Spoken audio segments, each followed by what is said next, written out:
too. Listen to this. This commercial is about, well, it's about parents being rude at high school athletic events. Ridiculous, right? It gets worse. Studies show more than 75% of new high school officials are quitting because of bad adult behavior. So now there's a shortage of refs here in Idaho, in almost all sports. No officials means no more games. Is that what you want for us? Come on, parents. It's time to grow up. Cheer for your team. Be proud of your children. But stop being so ridiculous. And don't make us run another commercial. Because we will. This message presented by the Idaho High School Activities Association and the Idaho Athletic Administrators Association, reminding you to always practice good sportsmanship. Welcome to the Ryerson Family Backyard Games. There will be obstacles to face and challenges to overcome. Are you ready? Taking the hard path isn't always easy. It takes courage and determination to do hard things.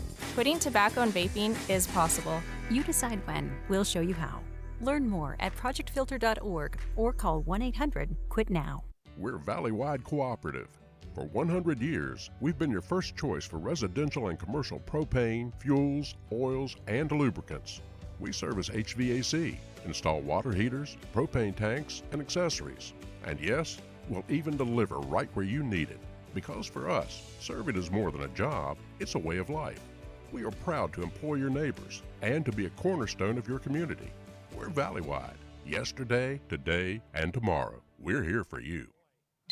Former regional champ and back in training. That's commitment.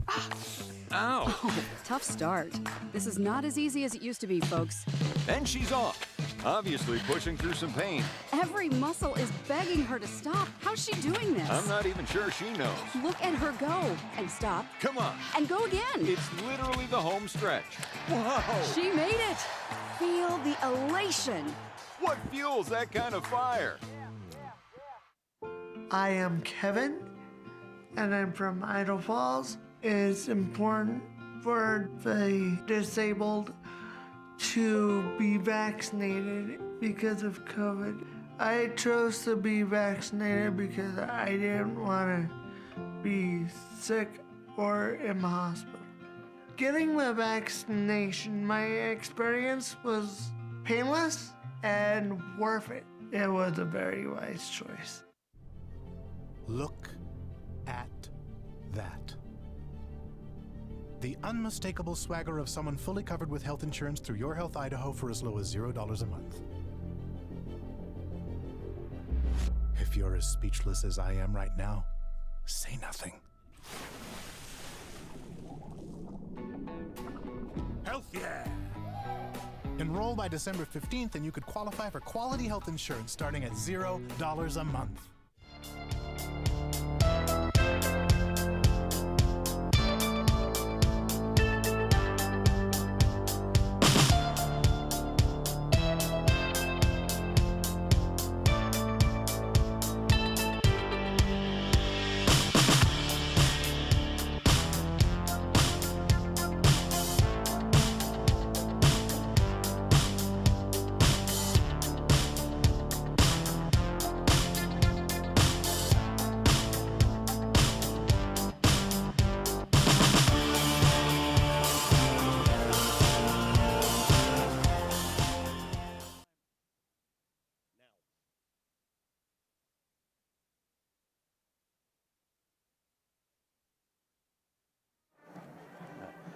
Good evening, everybody, and welcome to Holt Arena on the campus of Idaho State University. And tonight, two heavyweights in all of Idaho football square off in the 4A title game. It's undefeated and overall number one. The Bishop Kelly Knights trying to dethrone the two-time defending state champion and prevent Skyline from the elusive three-peat. Glad to have you with us on IdahoSports.com alongside my broadcast partner, Brandon Bainey, our sideline reporter, Paul Kingsbury. My name is Scott Burton. Brandon, this is the game that a lot of people had circled on their calendar, a collision course between number one and number two. Both of them, like I said, heavyweights in 4A football, but they've got very different styles. Yeah, not only heavyweights in 4A football, but they're not afraid to schedule up and play 5A opponents either. BK's got a couple of 5A wins under their belt this year, as does Skyline. And you're right, the contrasting styles. BK, it's like the BK we remember from the early 2000s. Ground and pound, solid defense. They've got the bell cow back in Peter Minert. They're going to run the rock and dominate you in the trenches. Skyline, they got a little speed, a little quickness, a lot of playmakers out on the perimeter, of course, headlined by Kenyon Sadiq, the #1 recruit in the class of 23 in the state of Idaho. Yeah, Kenyon Sadiq on his way to the University of Oregon, and that's the guy that puts a lot of butts in seats, if we're going to be honest here, because, you know, a word spreads that a D1 Pac-12 guy is playing here at Holt Arena and really has been amazing all season long. You know, his stat line is absolutely incredible this year. You know, you look at Sadiq, he's got over 1,100 yards receiving, 16 touchdowns, over 21 yards per catch. This guy is electric when you get him the football. And you look at his stat line from last week, 6 catches, 240-plus yards, and 5 touchdowns. I mean, this guy makes something happen. And that is where Skyline's offense begins and ends. It's can they get Sadiq in space? Can they hit the home run ball with him? Because that kid is something else. And it doesn't matter how he's touching the ball. You're right, last week, 6 catches, 246 yards, 5 touchdowns. He scored on a 60-yard bomb on a home run play on a post. He also caught a screen pass and took it 80 yards for a touchdown. So it doesn't matter how far the pass travels. Sadiq's going to be dancing into the end zone when it's all said and done. And you had a chance in the pregame to talk to both head coaches and kind of get their thoughts moving into this. And let's start with Bishop Kelly, the overall #1 seed, and head coach Tim Brennan.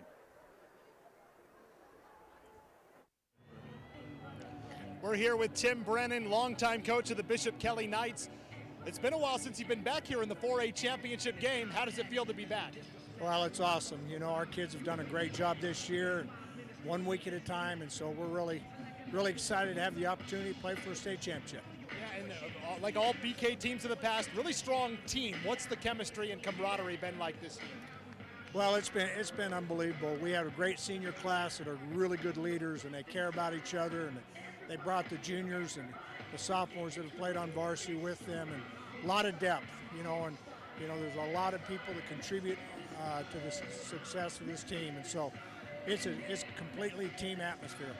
All right, the million-dollar question tonight, how do you stop Kenyon Sadiq in that Skyline offense? Well, he's going to make plays. You just got to try to slow him down and not give up too many big plays, and we have to control the line of scrimmage on the offensive side of the ball. Yeah, run the ball a little bit, control that clock. Any other keys to the game tonight? Well, obviously, anytime you play a football game, you can't make big mistakes. Can't turn it over. Hopefully we can get a couple turnovers. You know, just not give up the big plays. All right, Tim Brennan, head coach of the Bishop Kelly Knights. Good luck tonight. Appreciate it. Thank you very much.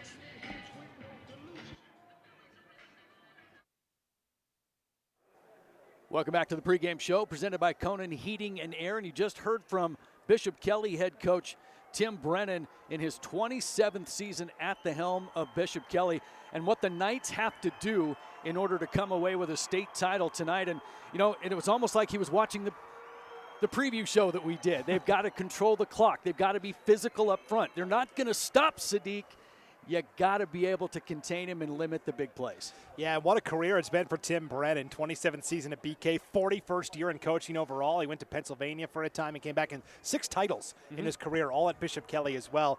And yeah, he echoed a lot of the same things we said. They've got to control the line of scrimmage, control the clock, keep that Skyline offense off the field. Yeah, you know, and for Bishop Kelly, this game is going to be won and lost in the trenches. Are they going to be able to control the line of scrimmage? Because I think that's where they've got the distinct advantage over Skyline, and it's that physicality. And that's a good segue into what Skyline coach Scott Berger had to say about what the Grizzlies have to do in order to come away with the state title tonight. So let's take a listen to what head coach Scott Berger had to say about Skyline in the pregame. Brandon Maney down here with Scott Berger, longtime head coach at Skyline, 2-time defending state champs. How does it feel to be back in the 4A championship game? Hey, we just feel blessed to be here in that, and it's a long season, and to make it to this last game means a lot to us. What's it been like all year to have that target on your back, getting everybody's best shot week in, week out? You know, our conference is tough, and then we play a good mix of 5A and 4A teams, and hey, you got to be ready. And so this is our 13th game, and hopefully we're playing our best football right now. This is your 4th game in a row inside Holt Arena, BK's first game. Does that give you an advantage at all being in here? Well, this is also our 8th game here in the last 2 years, so we definitely like playing here in the Dome. What's the game plan offensively tonight? You've got so many different weapons you can utilize. You know, and that's just it. We got to scratch where it itches and we got to take advantage of what they give us. And, you know, if they try to take away Kenyon, then we got to make sure that Braun and Taggart are having big games. What are the keys tonight if you want to be a three-peat champion? What do you got to do against BK? Oh, they're physical. We gotta compete on the run. We gotta slow them up some because they run the ball very well. They execute very well. All right, Scott Berger, head coach of the Skyline Grizz. Good luck tonight. Thank you so much. That was Skyline head coach Scott Berger talking about the Skyline Grizzlies and what his team is going to have to do in order to win the state title here tonight. And it's kind of funny that he uses the term scratch where it itches because he's got so many playmakers. He's got to make sure he uses them in the right situations, and that's really what that means. It's a nice luxury to have. Yeah, because if it's not Sadiq beating you over the top, it's Taggart across the middle, it's Silverio on the edges. This is a very tough and diverse Skyline offense to try and defend against. BK will have their hands full tonight, no doubt. Yeah, and one of the other things he said too was they have to match the physicality of Bishop Kelly because that is going to be the more physical team coming into this, the Bishop Kelly Knights. But there is a little caveat here. This is the 4th game in a row at Holt for Skyline, and you know, and everybody loves to play at Holt. But when you're used to the turf, you're used to the lights, you're used to the speed of the turf, it does make a difference in how a team adjusts and whether or not you're used to it or not. Well, and this has been BK's House of Horrors the past couple of years. They came to Holt Arena last year in the semifinals, taking on a Pocatello team that had played there for several weeks.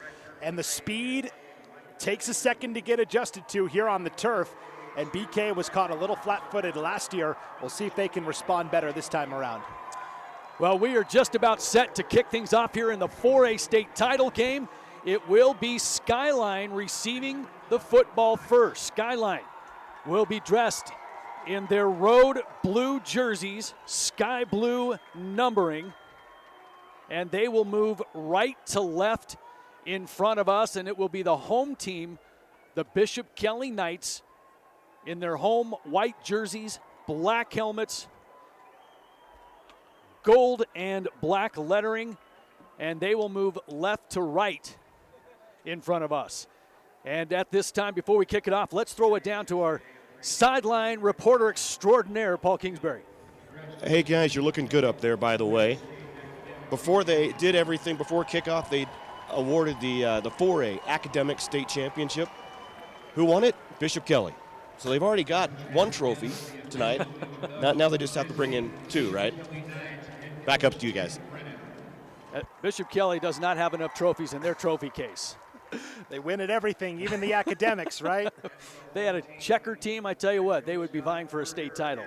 That's just how successful everything is at Bishop Kelly. Well, we have got a very loud and raucous crowd here. They're still filing in at Holt Arena. Both teams have traveled well tonight. And we're teeing up the football, and we are just about ready to go. Bishop Kelly kicking off, moving left to right. Skyline set to receive. And the deep man will be Sadiq, and he will stand at his goal line. Kicking for Bishop Kelly is going to be Josh Horn. And we are underway. And this kick will go into the end zone, touchback. And Skyline will be the first on offense. And this is a Skyline offense that returns all of their skill guys from a year ago, Scott, but they lost They lost their entire offensive line, so it's a young O-line, 3 sophomores starting up front for the Grizzlies tonight. Well, when you break both of these teams down on paper, it all points right back to the same thing. We all know about Sadiq. We all know about Peter Minert for Bishop Kelly. What is going to happen in the trenches? And that has been the talk the entire time. And both teams have an argument. We'll kind of get to those throughout the course of the game. But for right now, it's going to be 1st and 10 for Skyline from the 20-yard line. Opening drive of the game. Like he throws, swing pass. He's got a man and a lot of room for Skyline. That is Silverio on the opening play into Bishop Kelly territory. The speed of the playmakers. On the very first play of the game, a pickup of 35. And that's the danger of a guy like a Bronze Silverio. To me, he's the straw that really stirs the drink for this Skyline offense. If he has a big night, it's a long night for the defense.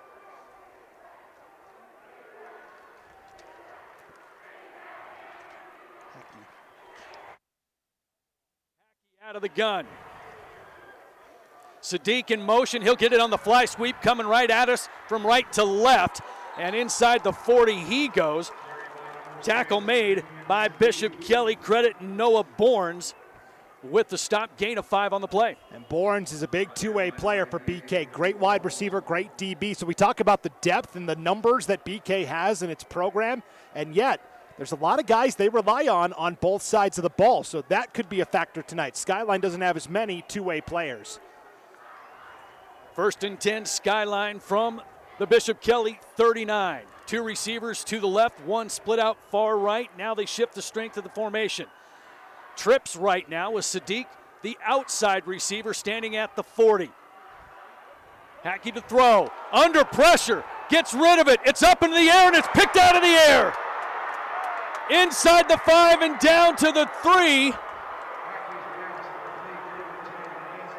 is complete to number 10. That is Isaac Harrison, who just really kind of picked it up out of the air as Hackey was hit as he threw. And he was absolutely devastated off the edge by number 2 for BK, Max Chavaco, who came through on the blitz. That ball was like a pop fly, and I don't know how Harrison came down with that, but now it's 1st and goal from the 3. Yeah, that was just a fortunate play for Skyline because that could have been disaster as Bishop Kelly got to the quarterback, but as a result, it's 1st and goal from the 3. Hackey out of the gun, flanked by 2 running backs. This time, nowhere to go.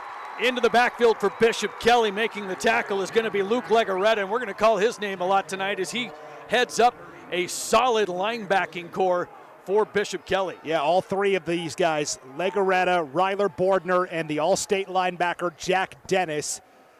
What they do tonight is going to be critical to whether they can stop this explosive Skyline attack. A loss of 3 on that play. 2nd down and goal.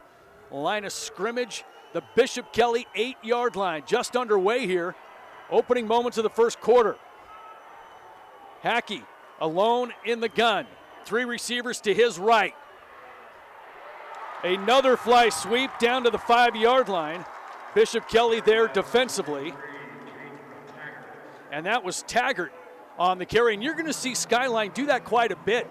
They love to stretch the field horizontally with a lot of fly sweeps, a lot of motion to kind of get that defense moving around and catch them off guard. And that time Bishop Kelly was ready for it. 3rd and goal from the 6. Yeah, Cole Miller coming up to make the tackle, and Skyline fans will know this well. It's Taggart on the sweeps, Silverio off the edges. It's a very lethal 1-2 combo.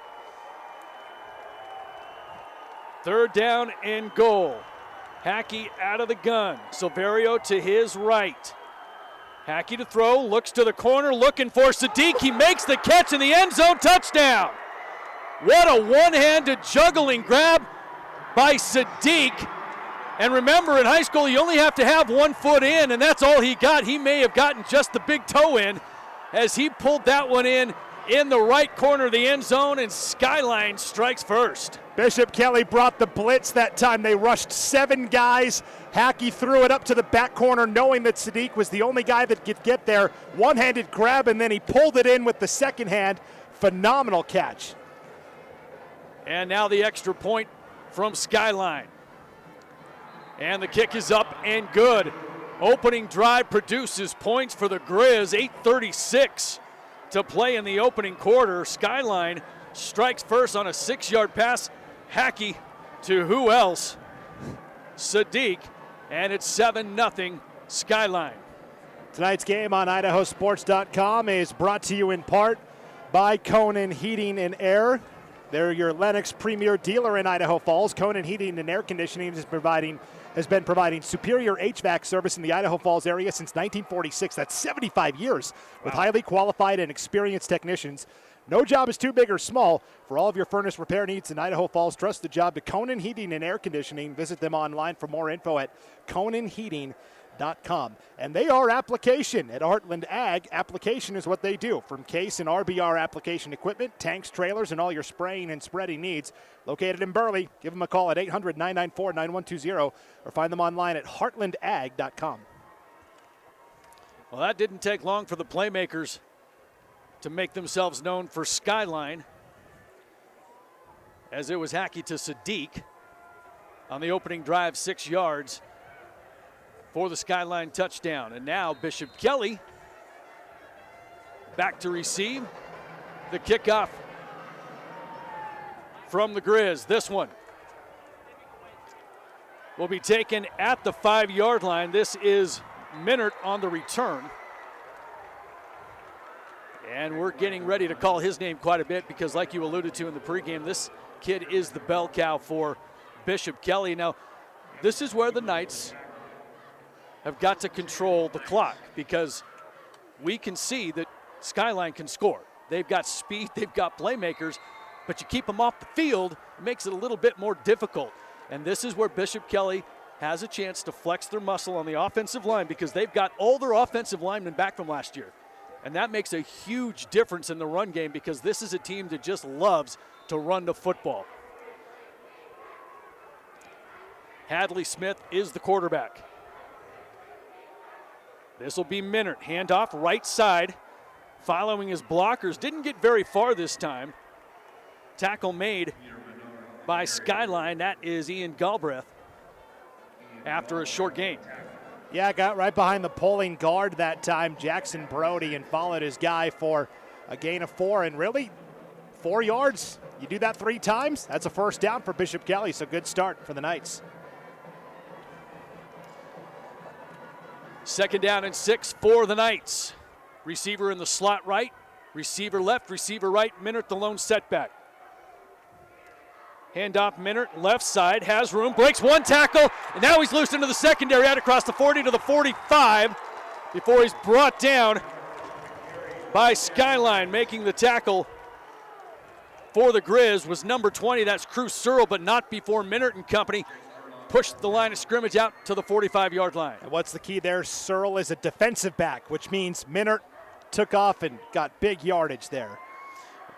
Bishop Kelly loves to pull the guards and the tackles as lead blockers and open up holes for Minert.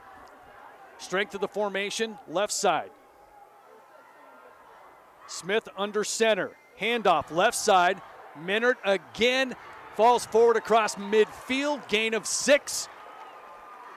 And Bishop Kelly into Skyline territory. And he met Ian Galbraith head on and then took him for a ride for an extra 3 yards. When Minert gets going north and south, he's very difficult to bring down, and I feel like Skyline is figuring that out very quickly defensively. Yeah, and Minert just a junior, but he's a big junior, 5'11", 190. Yeah.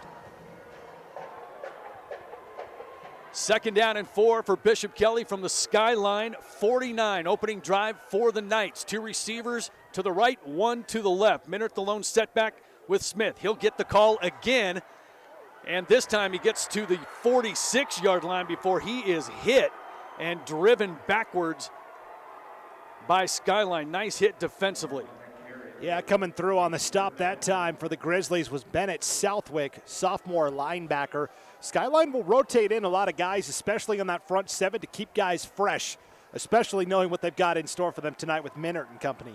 Well, and that's the thing. If you can stay fresh defensively, because Bishop Kelly's going to try to chew up a lot of clock, which means it's really going to tax your defensive line. Here we go, 3rd down and a yard. Power I formation. Handoff And that's going to be a first down. They needed one. They got 1.5 with Minard off that right side. And the sticks will move for the Bishop Kelly Knights. Yeah, that was the old Maryland I formation where there's 3 running backs behind the QB, and they gave it to Zach Jacobs, the deep back that time, and Jacobs plods ahead for a gain of 3. It's all he needed. As Minard checks back into the game, getting a quick breather. Yeah, and he needed it because he's literally carried the ball 4 times the first 5 plays. So, yeah, and Bishop Kelly, I mean, Minard's the guy. I mean, 186 carries on the season. Husky's second with 76. So he's got 100+ more carries than the next guy on the team. And he's back in. And we're going to have a timeout taken by Bishop Kelly here. 5:24 to go. Opening quarter, 7-0 Skyline. Tonight's game on IdahoSports.com brought to you in part by Mike Miniger Auto Body. Nobody wants or expects a car accident, but when they happen, since 1982, Mike Miniger's Auto Body has been there to take the stress out of the accident process with a start-to-finish guarantee. They'll take care of all the insurance, restore your vehicle to pre-loss condition, and guarantee those repairs for as long as you own your car. Mike Miniger's Auto Body, 4660 Chinden Boulevard, or online at BoiseAutoBody.com. Mike Miniger's Auto Body, a proud sponsor of Idaho High School student athletes.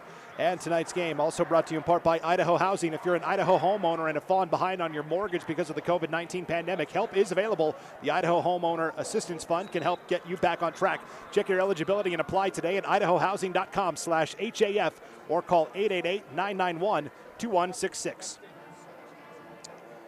And an update from the 5A state title game between Meridian and Rigby. Rigby comes from behind to beat Meridian 28-21. Oh, wow. That one taking place at Albertson Stadium in Boise.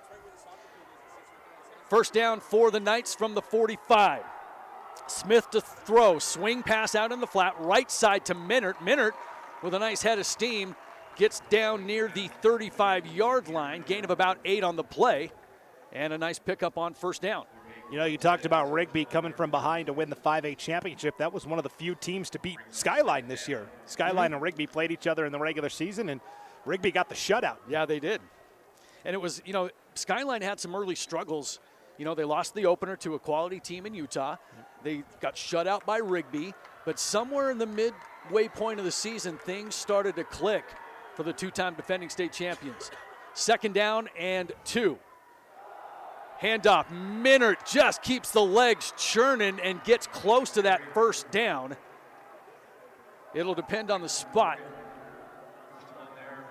Yeah, first contact made by Riker Morgan, the junior linebacker. He plays alongside his brother, sophomore Kohler Morgan. They play right next to each other in that Skyline defense. And, boy, they got Minard short just a couple of inches of the first down. Yeah, third down and inches from the Skyline 34. Here goes that power I formation again.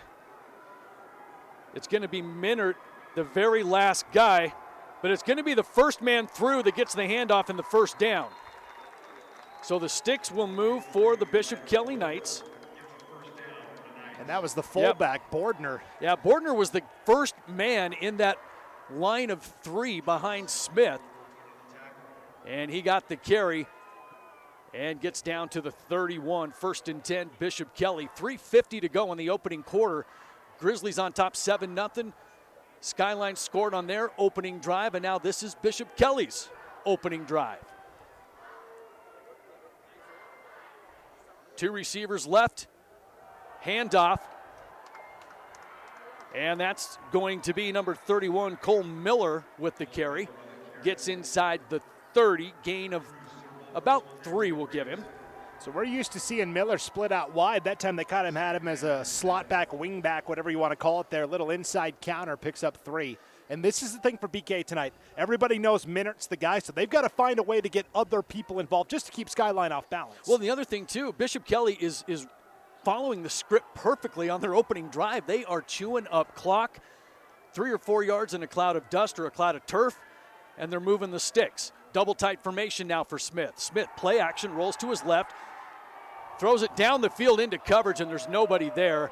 Guarded well or defended well by Skyline. The pass was intended for Logan Feddick. And that was Carson Chastain providing the coverage out there for Skyline defensively. You know, I think Smith saw that nobody was open, so let me just throw it out the end zone. Live to fight another down. Yeah, Hadley Smith, 68% completion percentage on the season, over 1,600 yards, 26 touchdowns, and only 3 interceptions. Impressive stats for the Bishop Kelly quarterback, and now he's faced with 3rd down and 7 from the Skyline 28-yard line. Man in motion for the Knights. Smith to his left, across the middle. He's got a man wide open at the 15. Breaks a tackle down to the 10, to the 5. Legs still churning. Inside the 5, it'll be 1st and goal. Bishop Kelly on the pass play to Jack Dennis. Jack Dennis kind of lined up tight end on the right side, just drug right across the middle. Everybody started rolling to the left. Dennis found the soft spot, sat down, took the pass inside the 5. Yeah, 21-yard gain. All those linebackers we talked about on defense, they all moonlight as H-backs in this BK offense as well. 1st and goal, Knights from the 4. Here's the power I. Minert is going to be the deep back. Handoff, first man through, legs churning to the goal line. Touchdown, Bishop Kelly. Into the end zone, Ryder Bordner.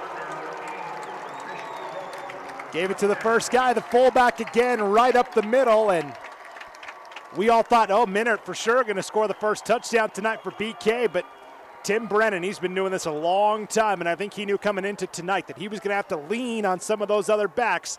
We saw it right there on the 3-yard run by Bordner. So the Knights an extra point away from tying it up.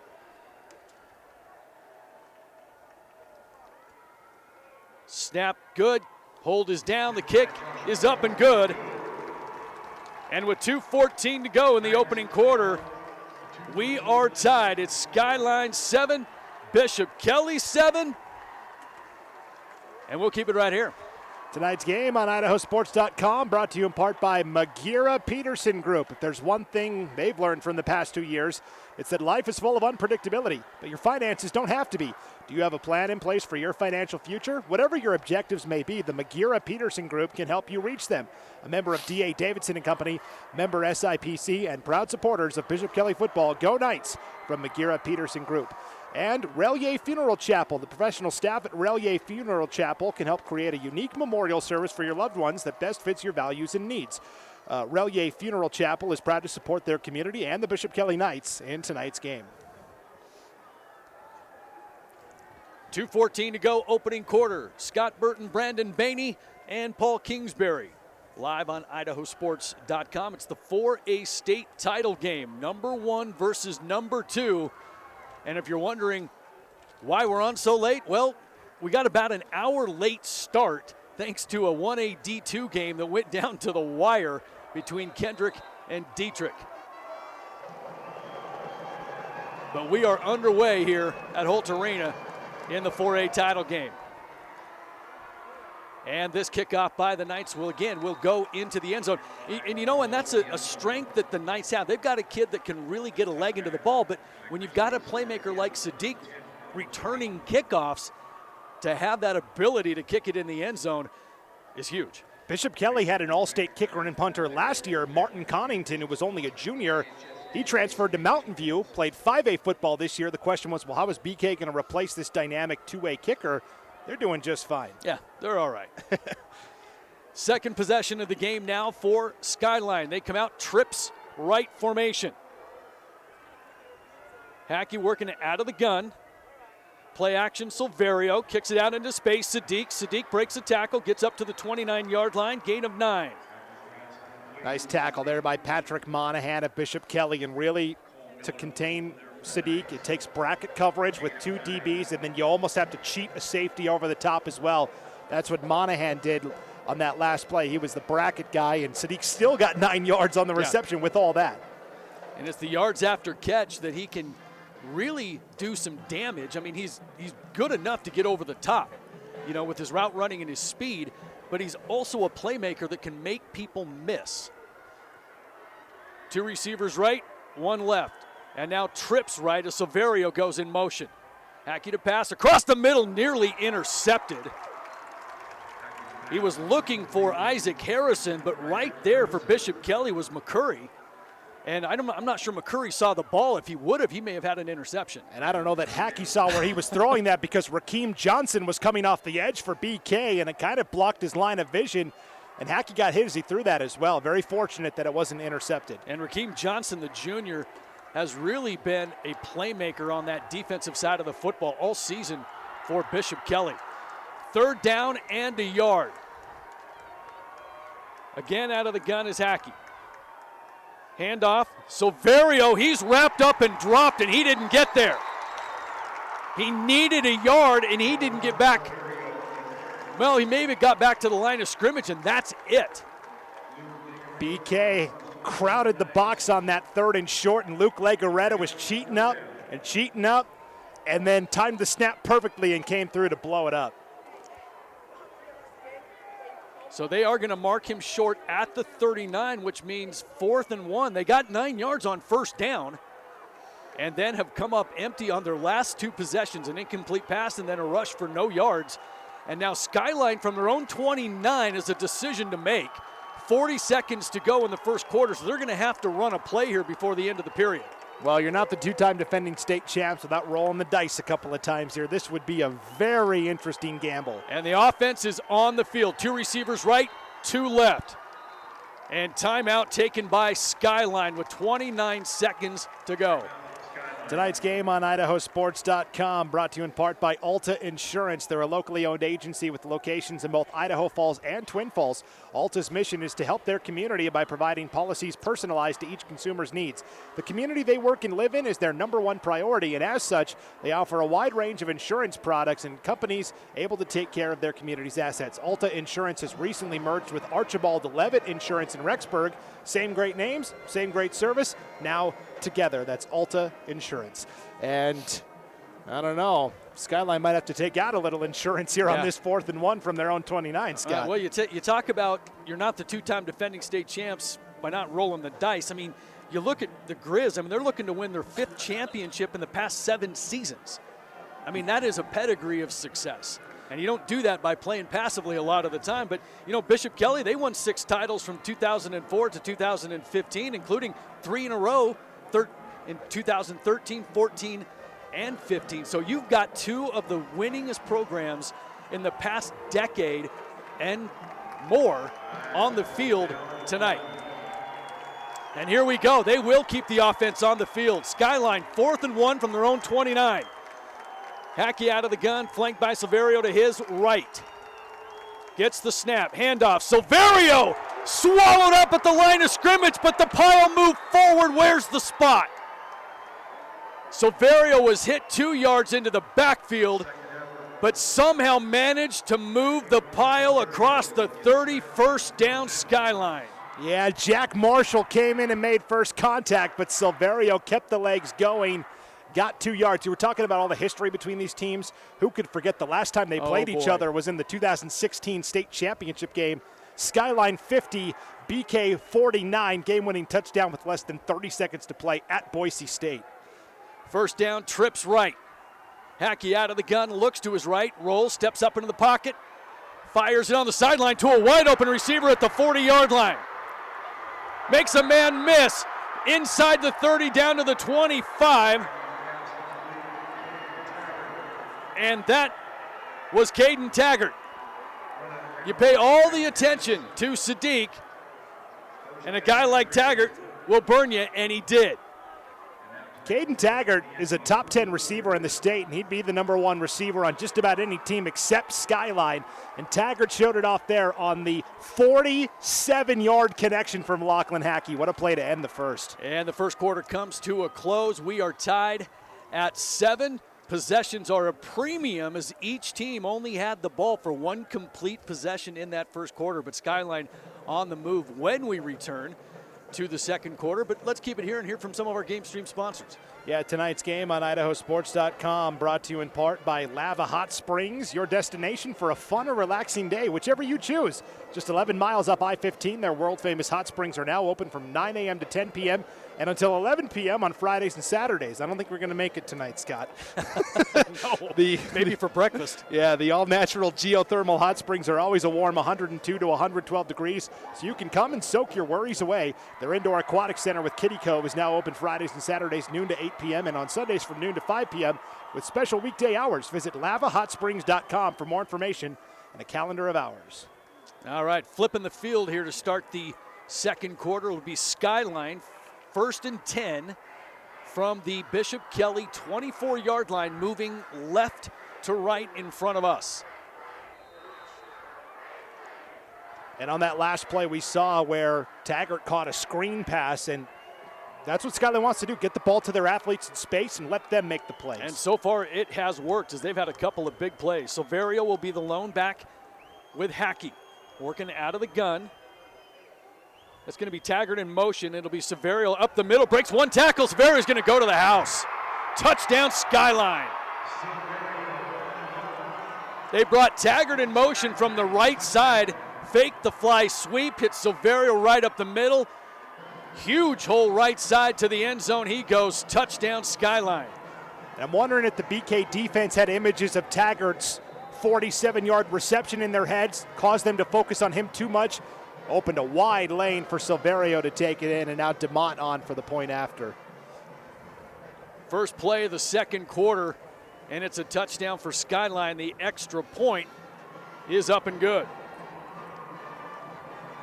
So 11:55 to go here, second quarter. Skyline regains the lead, 14-7.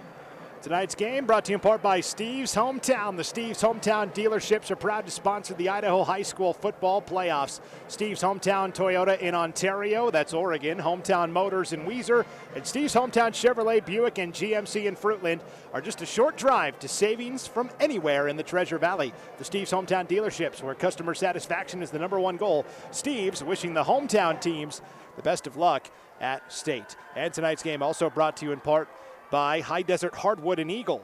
That's where woodworkers go to get the best quality hardwood lumber, plywood, and custom molding. Take a look in person at 1758 East Street in Eagle, or give them a call at 208-939-9366. You can also find them at highdeserthardwood.com. High Desert Hardwood, proud to support the Bishop Kelly Knights at state.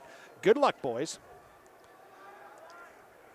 Skyline leading 14-7, just underway here in the second quarter. Scott Burton, Brandon Bainey, and Paul Kingsbury live on IdahoSports.com. Skyline 2, kick it away. This will be returned. It'll be Minert who dropped it at the 4, picks it up at the 5, and now is in trouble. Breaks one tackle, gets out across the 10. Leg still churning out to the 15. It could have been a whole lot worse. Still not good field position for the Knights. But Bishop Kelly will have it for their second possession of the game. Yeah, all in all, pretty incredible that they actually got it out to the 16-yard line, because he picked that bad boy up at the 4. And that's another thing about playing indoors on the turf. The ball bounces a little differently than it does outside on grass, especially this time of year when it's really cold. So that's something, again, Skyline 8 games in the last 2 years here at Holt Arena. This is BK's second game in Holt Arena the last 2 years. And let's just run through the Bishop Kelly offense. Be at tackle, Rakeem Johnson. At guard, Jackson Brody. Center, Ethan McIntyre. At guard will be Jace Laka. Jack Marshall at tackle, tight end. Siavaco Monahan at receiver. Fedek at receiver. And we will get to the rest of that lineup here right after this first down play. Swing pass out into the flat, complete. That's going to go to Bournes, and Bournes ahead for a nice gain on first. Give him about 6 yards. And to complete the Bishop Kelly offense, you know, we talked about Fedek playing receiver, Bordner at fullback, Minert the running back, and of course Hadley Smith is your quarterback. That is your Bishop Kelly offense. And for Skyline defensively, defensive end is going to be Kason Smith, Eric Blomquist at tackle. Other tackle is Mark Wilson. Southwick will be the other defensive end. Cortez, Riker Morgan, and Kohler Morgan will be your linebackers. And then Klein and Galbraith and Searle will be in the secondary with Chastain. Handoff, Minert right up the middle across the 25 to the 27, and he'll have enough for a first down. He picked up 5, and the sticks move for the Knights. And Rakeem Johnson, the left tackle, leading the way there for BK. He kind of took a tumble at the end and popped up and gave the clap to Skyline like, let's go, let's get it going. First down for Bishop Kelly, line of scrimmage, their own 27-yard line. 11:20, clock moving here in the second quarter. One receiver left, one right. Backs in the I formation. Hadley Smith under center. Hands off, second man through. That's going to be Minert. Minert picking his way through traffic. Out across the 35. And before he runs into a pile of Skyline Grizzlies, but not before he picks up 10 yards, and it looks like he may have another first down. Yeah, they're going to give it to him on the spot, and that, you know, the pile was started by Eric Blomquist, the defensive tackle. He wears number 0 for Skyline. Up until this year, he's been a Firth Cougar. Decided, I want to try out the 4A game, see how it suits me. It's suiting him just fine. His older brother, Athen Blomquist, at Firth a couple years ago, had 33 sacks in one season. Unbelievable. So that's quite a pass-rushing family there. I don't get 33 sacks in Madden. Backs in the eye. Smith under center again. Second man tossed Minert. Minert around that left side. Out across the 45 to the 46. Another nice gain on first down. Pickup of 7. And that's already 8 carries in the game for Minert.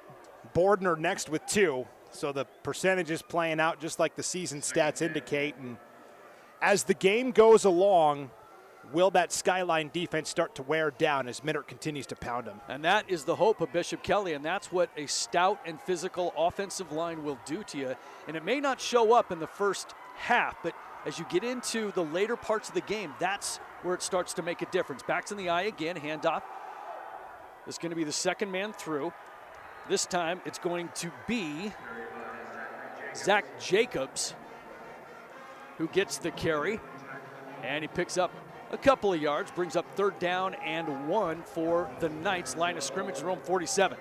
And already you're seeing the substitutions come in for Skyline. They're bringing in Kenyon Sadiq and Abron Silverio. Now, they don't play much on defense, but when Skyline really needs a stop, they'll bring those 2 in. Watch for Sadiq right here on the edge on the right side. We'll see if he can get in there and make a play on defense. And we're going to have a timeout taken by Skyline. That's going to be their second timeout of the half at the 9:24 mark of the second quarter.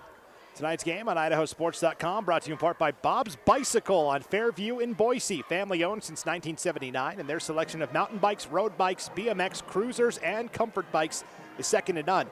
Whether online at bob-bicycles.com or on the showroom floor, Bob's Bicycles will have the bike, accessories, and clothing to fit your needs. And they have in-store financing, 6 months, no interest. Stop in, say hi to Vern. Bob's Bicycles, serving Idaho for more than 40 years and proud to support Idaho student athletes. So we saw in that last play, Scott, Skyline brought in both Kenyon Sadiq and Abron Silverio. Now, they're normally reserved for offense, but when Skyline really needs to stop defensively, they'll bring those 2 in, mostly as cover corner guys to defend against the pass, but also in the third and short, Sadiq, big physical guy. Silverio's got the speed to track somebody down in the backfield.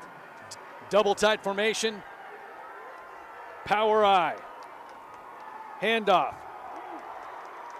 That is going to be, again, Zach Jacobs, and Jacobs has the first down into Skyline territory to the 46.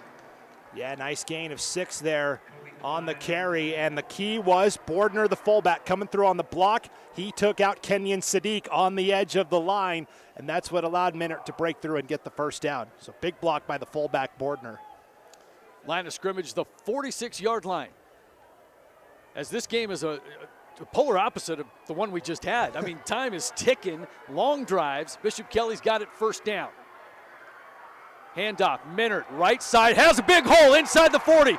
And shoestring tackle at the 32-yard line may have saved a touchdown. Give credit to Kobe Klein there as he was out in space with Peter Minert, and Minert nearly broke it. That is a gain of 14 for Minert, but like you said, touchdown saving tackle there by Kobe Klein. So we think of Minert as this big bruiser, but when he hits the hole, he's got excellent speed as well, and we saw it on that last run. Same formation, slot left.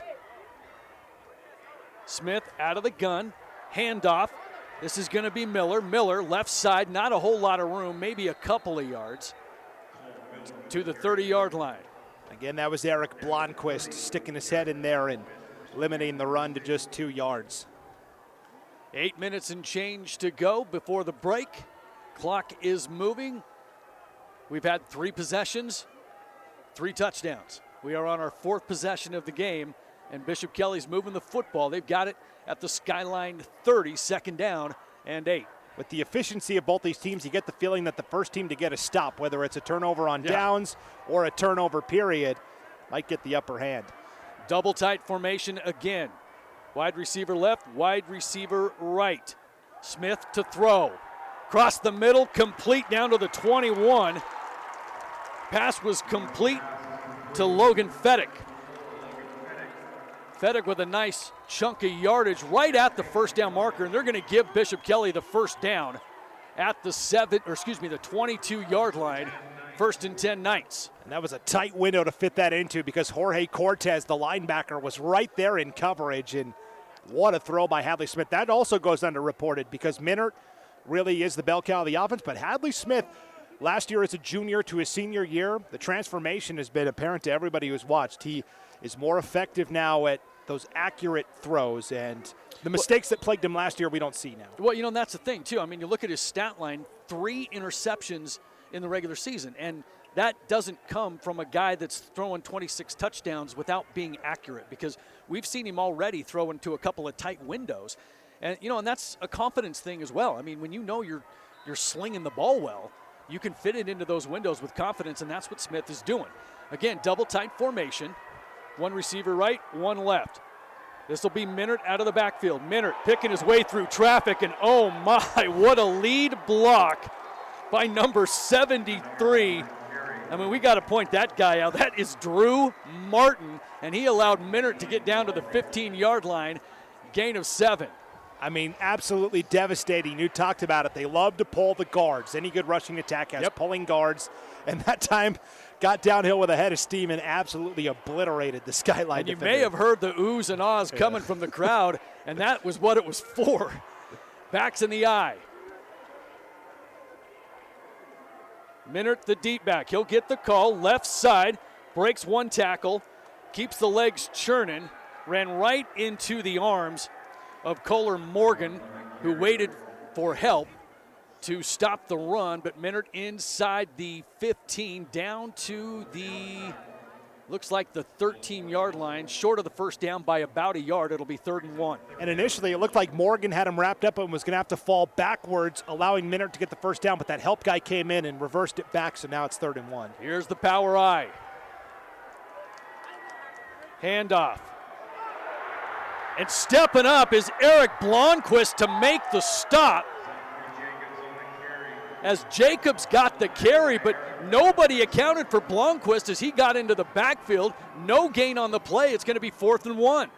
And when you look at Blomquist, he's not your typical D tackle, 6'3", 225.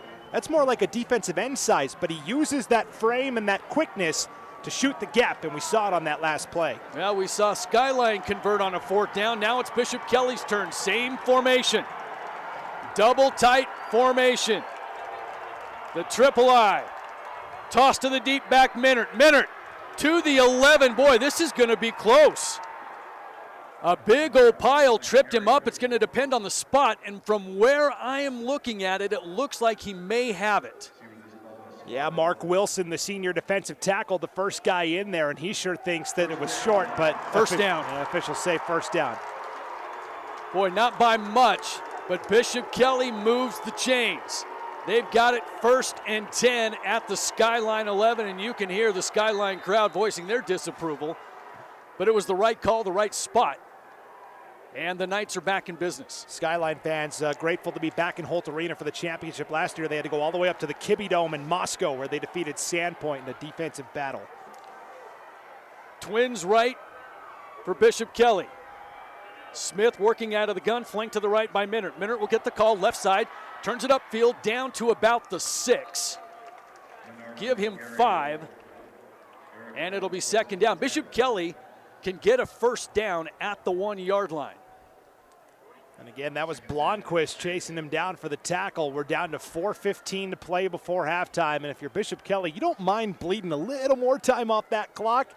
Leave Skyline less room to work with. Absolutely. This is, like we said, the script for the Knights. 2nd down and 6. Again, that triple I formation. Jacobs, the deep back. He will get the call off that right side, bounces it to the outside of the end zone. Touchdown, Bishop Kelly. Jacobs from 7 yards away puts the Knights in the end zone. The Skyline corner on the far side, Carson Chastain, he was the contain guy, and he got spun around as his tight end was blocking him, and Chastain got spun around, had his back to the play, and that's what allowed Jacobs to break it outside for the touchdown. Skyline lost contain there. And BK looks like they're missing a guy for the PAT. Somebody's got to come hustling on here. Bishop Kelly gets the special teams in order. And the extra point is up and good. And we are tied at 14. 3:49 to go here in the second quarter. We've had 4 possessions and 4 touchdowns. Just the way both coaches want it, no doubt about it. Tonight's game brought to you in part by Kelly Canyon Ski Resort. They want to congratulate all the Eastern Idaho teams for making it to the state championships this weekend. Opening day is November 25th, just in time for those post-football blues. Good luck tonight from Doug and the rest of the crew at Kelly Canyon. So Rigby won the 5A title. Firth and Bear Lake played for the 2A title last night. Bear Lake won that game. And then you had Oakley, who technically is East Idaho for playoff purposes. So you're saying East Idaho is doing well is what you're telling me. So I don't know. Skyline tonight, and then Sugar Salem tomorrow will play Homedale in the only championship tomorrow, 1 p.m. at Middleton High for the 3A title, and that should be another great battle. You know, Scott, we talk about the Max Preps rankings a lot and how they're seeded for the playoffs now, and a lot of 1s versus 2s this year for state championship games. Maybe Max Preps got it right. Well, you know what? Max Preps is better than what we had. I mean, people are going to complain and gripe about everything. Right. But, you know, the thing is, it is better than what we've had. And it shows that it's working. It's going in the right direction anyway. Yep, I agree, 100%. So Bishop Kelly to kick it off, again, moving right to left. And this one will be returned. From the 1 yard line, taking it is Woodruff, and Woodruff out across the 20 near the 25. So Skyline will have their third possession here in the ball game at the 3:43 mark. Line of scrimmage is going to be the 24.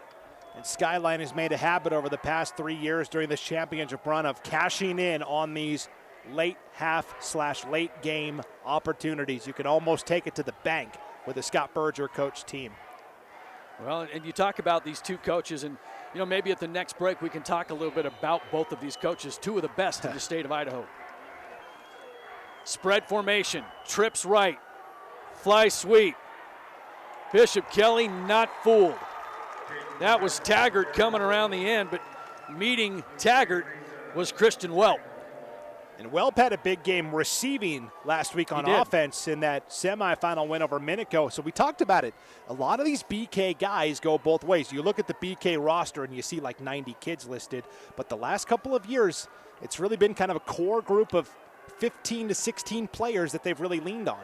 2nd and 7, trips right, Hackey out of the gun, swing past Silverio. He's got a lot of room. Out across the 30-35, run out of bounds at the 40, and a first down for Skyline. Well-designed plays. They ran the swing pass to the trip side, and Silverio with a big gain moves the sticks for Skyline. Yeah, and a couple of receivers, McKay Bird and Kenyon Sadiq, springing blocks out there on the perimeter, which allowed Silverio to pick up a couple extra yards. Nice 13-yard gain. 1st and 10, Skyline from their own 40-yard line, 3:05. And we talked about Sadiq playing tight end more than likely for Oregon at the next level, so he's going to be asked to block a lot. We saw it on that last play downfield. Spread formation, 3 receivers left, 2 right. Taggart in motion to the right, or excuse me, to the left. He'll get the fly sweep and ahead for about 3 yards. And you know what? Those are the kind of plays right there that, you know, it may not have gotten a whole lot of yards, but that's going to pay dividends down the road because it's going to open something up in the middle. You're going to fake the fly sweep. You're going to hit Silverio on a 24-yard touchdown run. Wait, we've already been there. It's like you've watched Skyline play a bunch of, but it really is. Then they build in the fakes. They build in fake screens, and it is, the offense is a thing of beauty. Kind of a bunch formation. Sadiq will get the fly sweep this time, running around the left side. He'll get out across the 45 for a gain of about 2. Yeah, and he ran into his own guy out there blocking on the perimeter, Hamilton Woodruff, and he just said, get out of my way. I'm going to shove you forward, and I'm going to fall forward in the process. And it will be 3rd down and 4 upcoming for Skyline. Line of scrimmage, their own 46. 2 minutes on the clock here before the break, and the clock is running. And for Skyline, they'd like to take this all the way down to zeros or leaving BK little to no time because that's not how their offense works.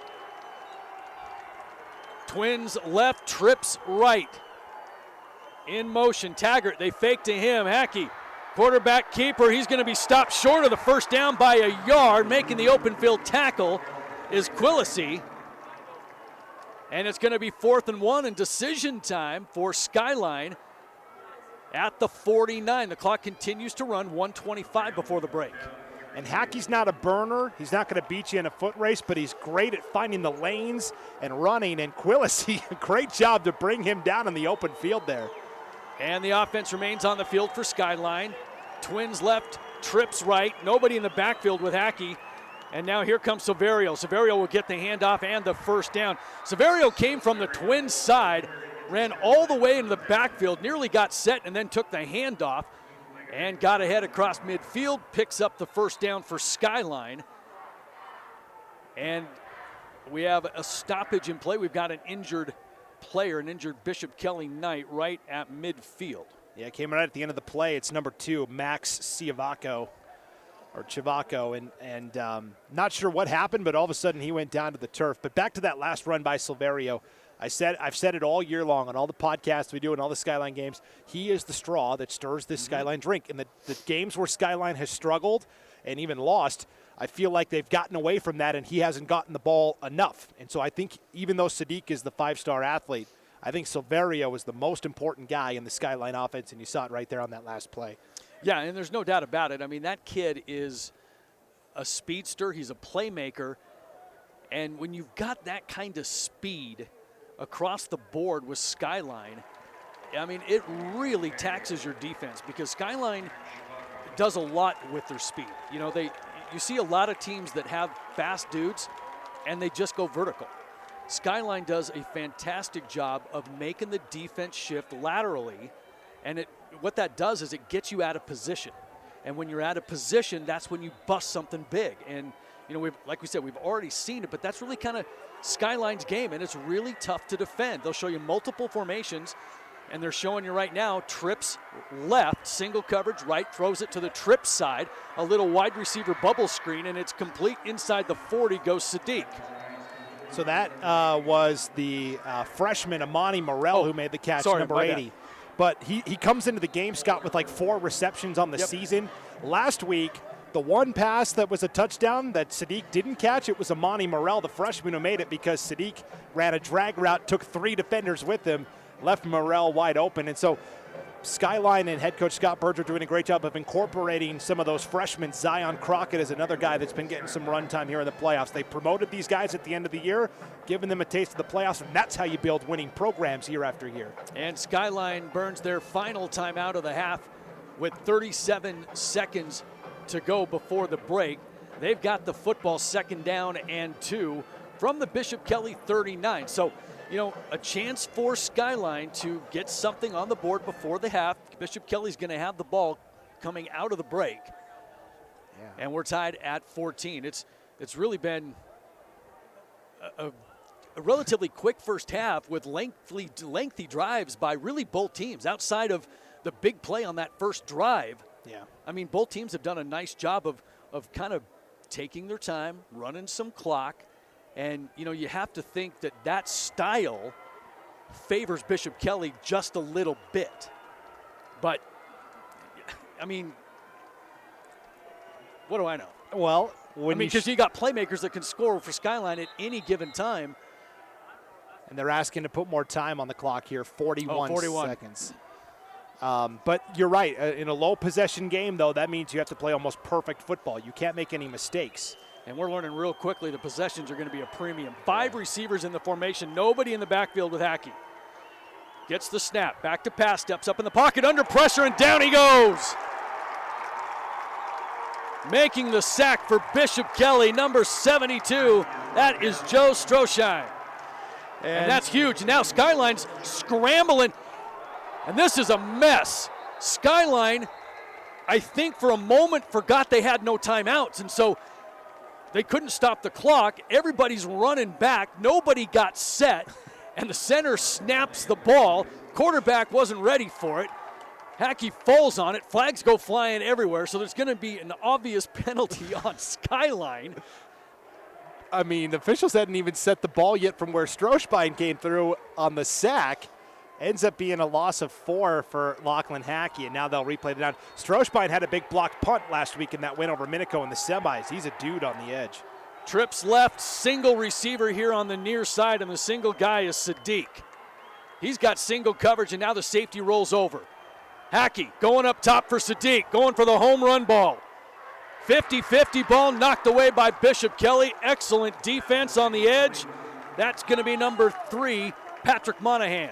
Yeah, Monahan over the top, Cole Miller underneath. The bracket coverage on Sadiq, and he still almost came back and made that grab. Ran out of room on the sideline. Now 4th down with 10 seconds to go. If I'm Skyline here, I mean, they're going to line up to punt, but I would almost rather just take a Hail Mary and throw it up and see what you can do. And now Sadiq is the punter for Skyline, so you do have to keep an eye on that.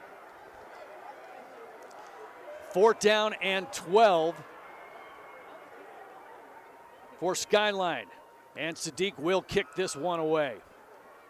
And it will be returned. Taking it at the 11-yard line is going to be Bournes. And Bournes gets out to the 45, but the clock strikes zeros on the first half.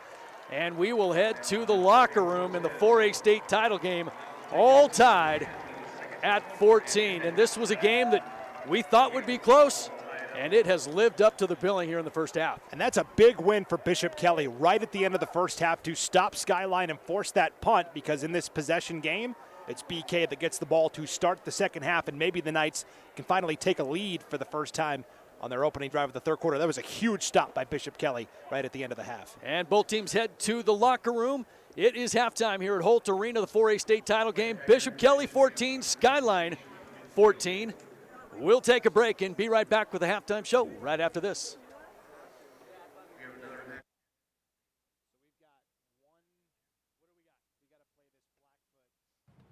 Ads like this keep popping up, but I see through the hype, because those vape clouds people claim are just water vapor contain as many as 31 different chemicals, like formaldehyde, the stuff they preserve dead bodies with.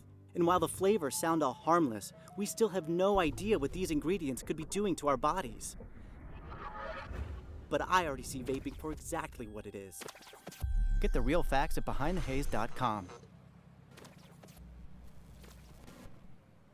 We're a valley-wide country store.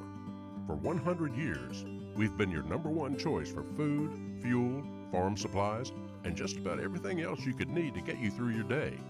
We know you work until the job is done, and so do we. For gas on the go, or a little extra to help you get down the road, you can count on us. We are proud to employ your neighbors and to be a cornerstone of your community. We're valley-wide. Yesterday, today, and tomorrow. We're here for you.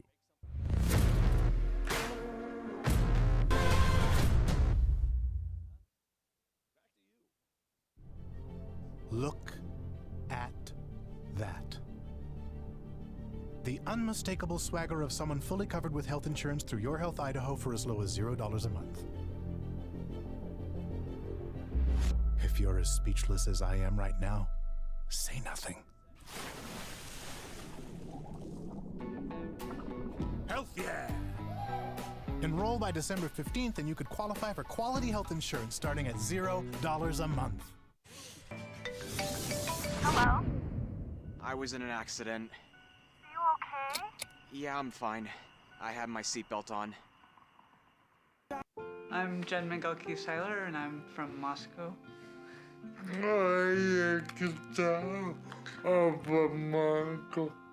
I think it's really important to get vaccinated because it's not just about me and my health, it's about the people around me. We have a lot of friends who have disabilities or have different health conditions. I want to make sure I don't make anyone sick. So we chose to get vaccinated to keep each other healthy. Taking the hard path isn't always easy. It takes courage and determination to do hard things.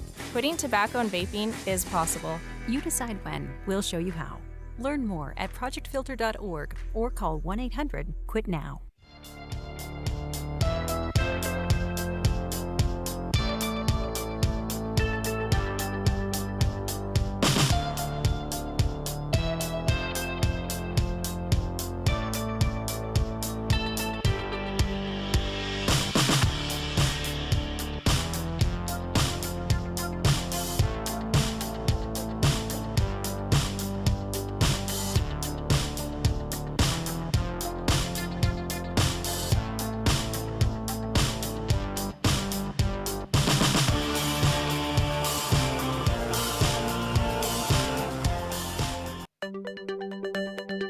Blackfoot Communications is and always has been deeply committed to the communities we serve. We strive every day to provide exceptional customer experiences and a vision to bring fiber-based services to every home and business in our service territory. This year, we're beginning our fiber construction to the Island Park area in Idaho. To learn more, visit goblackfoot.com/IdahoSports. Good luck in this year's tournament. At all our local Teton dealerships, we're committed to our no problem philosophy. No problem means we'll find it, not we don't have it. No problem means the same fair prices that we've always offered on our new vehicles. Because when you shop with us, it's always no problem to buy and service your vehicles.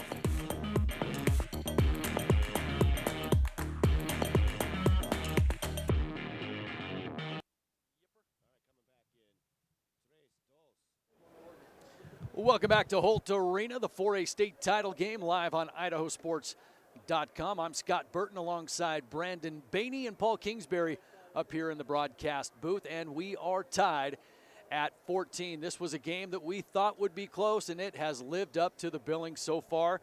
Let's break it down a little bit, the scoring, the drives, and then we will get to the stats.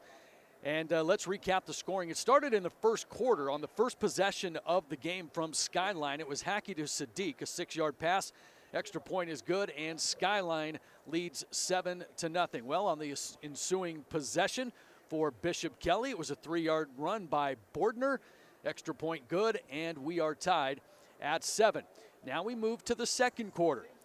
At the 11:55 mark, the very first play of the second quarter, it was Severio on a 24-yard run for Skyline.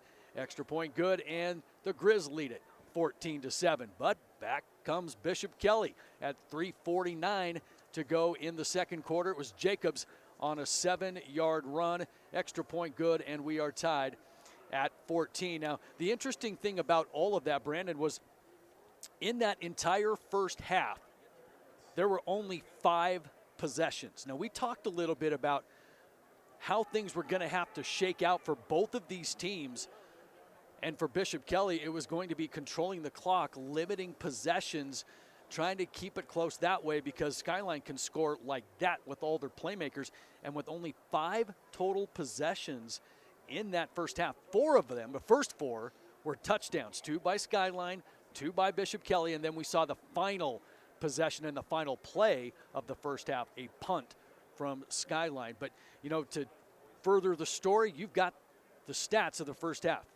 Yeah, we talked about, I said in the first half, the first team that gets a stop, whether it's a turnover, like a takeaway, or a turnover on downs or a punt, might be the team that wins, and that was so huge for BK right before half.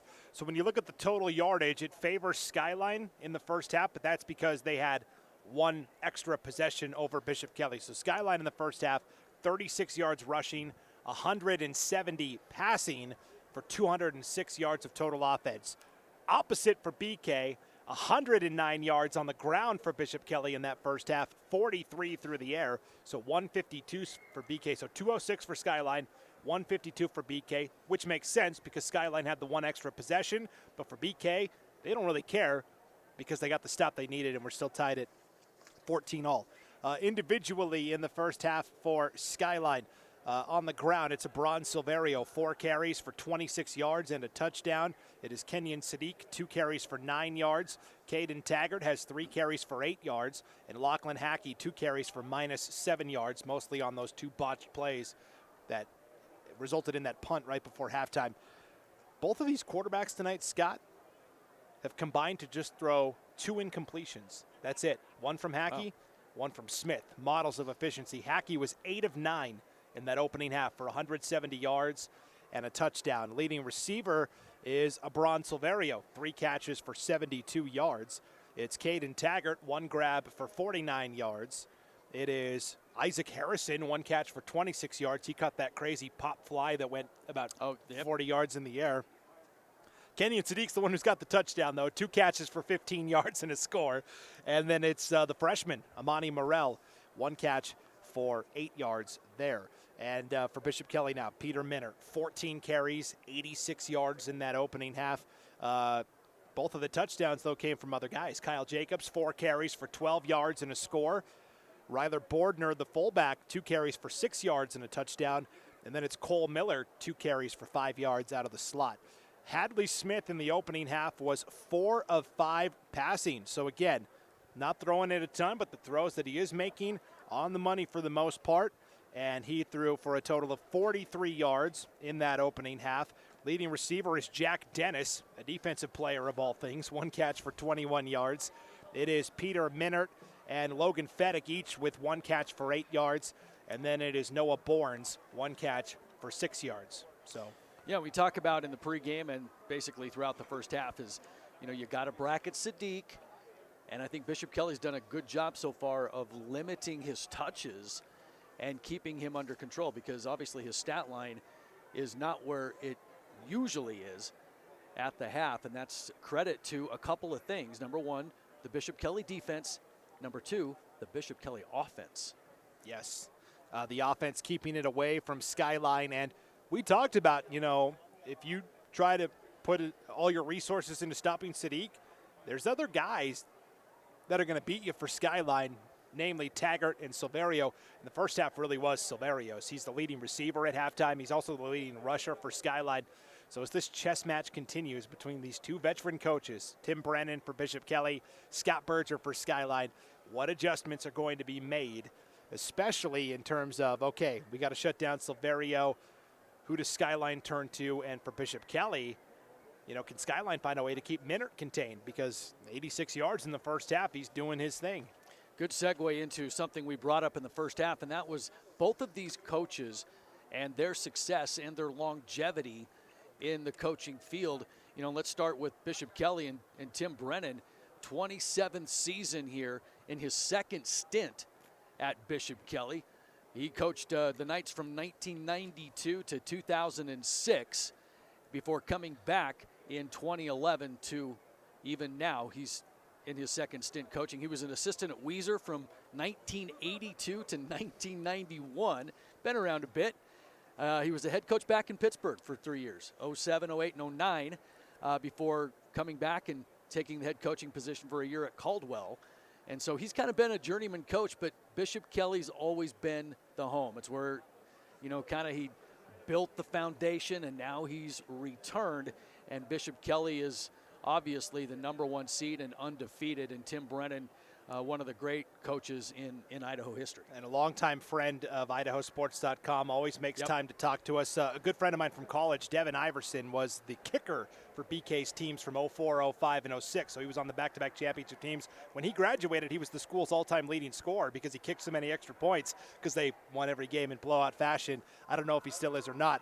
And you talked about Coach Brennan went to Pennsylvania for 3 years, and you're like, what was the deal there? His wife got a job in whatever school district that was, and he said, okay, you've sacrificed so much for my career, it's time for me to sacrifice for yours, and they ultimately made their way back to Idaho, and it's worked out pretty well. Yeah, it's worked out well because he left Bishop Kelly to head to Pennsylvania, and then as it worked out, back at Bishop Kelly. So things happen for a reason. He's back kind of where he belongs, and I know Bishop Kelly, thankful, is glad that he's there. On the other side, you've got Scott Berger in his 14th year as Skyline's head coach, but in 40 years of coaching overall.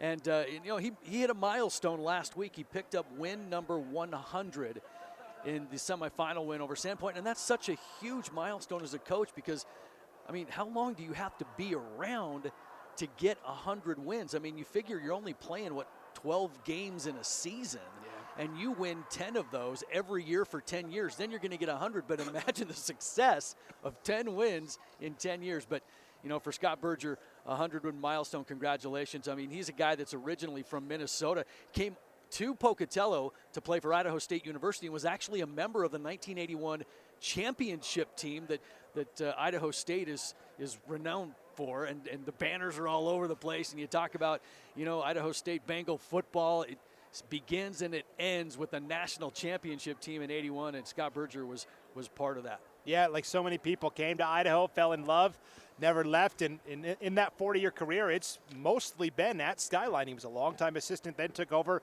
All the championships that Skyline has won recently have come under his watch, 16, 17, and then 20 and 21. And kind of an interesting wrinkle this year, his son Michael Berger, who had been an assistant at Highland actually the last couple of years, got his first head coaching job at Thunder Ridge 5A school. They met in the first ever Berger Bowl this year, and well, Dad just had to flex his muscles, show kid who's still in charge. And Elder Berger came away with the win on that one. But, there's another pedigree right there, and we're going to hear more of the Berger name in years to come, whether it's Scott Berger or whether it's going to be his son Michael. For a long time in East Idaho, it was the Buck Bowl. Stan Buck and Mitch Buck, they were brothers. Mitch coached Madison, Stan coached Blackfoot. Maybe the Berger Bowl can now take over as the new family rivalry year in, year out in East Idaho. All right, well, at the moment, let's send it down to the sideline. Paul Kingsbury, what you got for us? Well, guys, we talked about the social media in the last game. I want to talk about it really quick in this one. We mentioned that we had a poll up on our Instagram asking people to vote. Who do they think is going to win this game, Bishop Kelly or Skyline? Final votes are in. Bishop Kelly had 527 votes. Skyline, 582 votes, so 52%. So 48% voted for Skyline, and right now, it's all even odds right now. Now, one thing that we're also doing for the broadcast, if you are able to get onto Twitter right now and you want to give a shout out to a team, a player in this game, just tweet the shout out, tag in at Idaho Sports, and it could appear on the screen during the live broadcast. So tweet your shout out and tag in at Idaho Sports to get it on the screen. Back to you guys. All right, we are moments away from resuming action here in the second half, 2 minutes on the clock. And you talk more about these teams, Brandon, and for Bishop Kelly, we saw in the pregame, they were awarded the academic state championship. And, this is a team that's very deep, 29 seniors. But when you talk about Bishop Kelly, and I remember talking to Coach Tim Brennan about this last week, and my younger brother, coached football at Bishop Kelly, and he said the same thing. You are not going to find smarter players than you will find at Bishop Kelly because, they may not be the best football players, but they will outthink you on the football field because they understand the game so much better. And it's interesting to see how far that takes a team, and Bishop Kelly is the perfect model for that because, they've got athletes, they've got this, they've got that, but what they do have is an intangible, and that is very football savvy players, and they've always had that reputation. Well, and it's no secret that Bishop Kelly, as a private Catholic school in the state of Idaho, they have the ability to recruit their students to their school, but that's the thing people get lost in. They're like, oh, they bring in all these athletes. No. It's students that they are recruiting first. If you don't have the academic chops, you're not going to make the cut at Bishop Kelly. And that is the first thing they look at is academics. And then once you're in school, they do encourage you to be in as many extracurricular activities as you can because they're trying to develop well-rounded people. Well, they are, and the culture at Bishop Kelly is really unlike anything that you will find anywhere else because, it's a school full of smart kids, Catholic kids, athletes, and they pull from such a high percentage of their student body into their extracurriculars, and that is such a huge advantage for a school like Bishop Kelly. We're not saying it's an unfair playing field, not saying that at all. Kind of touting what Bishop Kelly is able to do, and that's, I think, the model that a lot of schools want to create for their schools is that kind of atmosphere, because anytime you go somewhere where Bishop Kelly's involved, you just know that they are there, okay? And, you know, and for Skyline, they've got something going as well, because you don't have that kind of success without a culture of winning. And Skyline is right there with them. Public school still, but a very solid, competitive culture at Skyline. And you talk to any winning coach, you talk whether it's football, basketball, whatever, one of the very first things they're going to tell you is about culture. You know, and I remember, you know, a couple of years ago I was asked by a group of coaches to come give a talk on culture. And so I've kind of traveled a little bit giving this culture talk. I've been a coach for almost 30 years, and it's the first thing that coaches want to know. It's the first thing that they want to build, because you can't build athletes without a culture. And you're looking at two teams right here in this 4A title game that have that, the culture. Yeah, and for Idaho Falls and their entire public school system, I think they found the really good comfort spot where Skyline, Hillcrest, Idaho Falls, they yo-yo between 5A and 4A, but with the addition of Thunder Ridge, it's really settled into where there's 5 public schools, and they've all found that sweet spot in terms of being competitive. We saw it with Hillcrest in basketball, Idaho Falls in baseball, and Skyline certainly in football. And we are underway. The kickoff to Bishop Kelly. And out across the 30. It's a foot race to the end zone. I don't know if they're going to catch him on the return. Touchdown, Bishop Kelly on the opening kickoff. It was Cole Miller who actually dropped the ball on the kickoff at the 4-yard line, picked it up, and just went vertical. Broke 2 arm tackles, somehow got deep into the coverage team of Skyline and ran away from the defense to the end zone. And just like that, Bishop Kelly strikes in the second half. And sometimes a bobbled kickoff return can get the coverage team out of sorts, because all of a sudden they're focused on getting the ball. They lose their lane containment, and that's what happened as Cole Miller broke it to the outside. And Bishop Kelly as well, a block right at the 50-yard line, as close as you can get to a block in the back without actually committing it, sprung Miller for the touchdown. And a penalty flag on the extra point. We'll check it out. It's going to be dead ball offsides is the call against Skyline, which will move the ball to the 2.5-yard line. So we'll see what Bishop Kelly does. Are they going to pull the kicking team off and put the offense back on? Yep, they sure are. Down at the 1-yard line, Coach Brennan trusts his power rush offense. So it moves down from the 3 to the 1. And with an offense and a running game and an offensive line that Bishop Kelly has, why not go for 2? And that's what they're going to do. The offense comes back out onto the field for the 2-point conversion for the Knights. And, of course, it's going to be that power I formation, 3 running backs all in a row. Minert, the deep back. It'll be Minert to the goal line, falls across, but we have a penalty flag. Hold the phone. Not sure the play is even going to count. It's an illegal substitution against Skyline, so they're going to move that to the half-yard line. Half-yard line now. Skyline's had a lot of confusion on these. They've had guys running in, running out, even on the extra point attempt.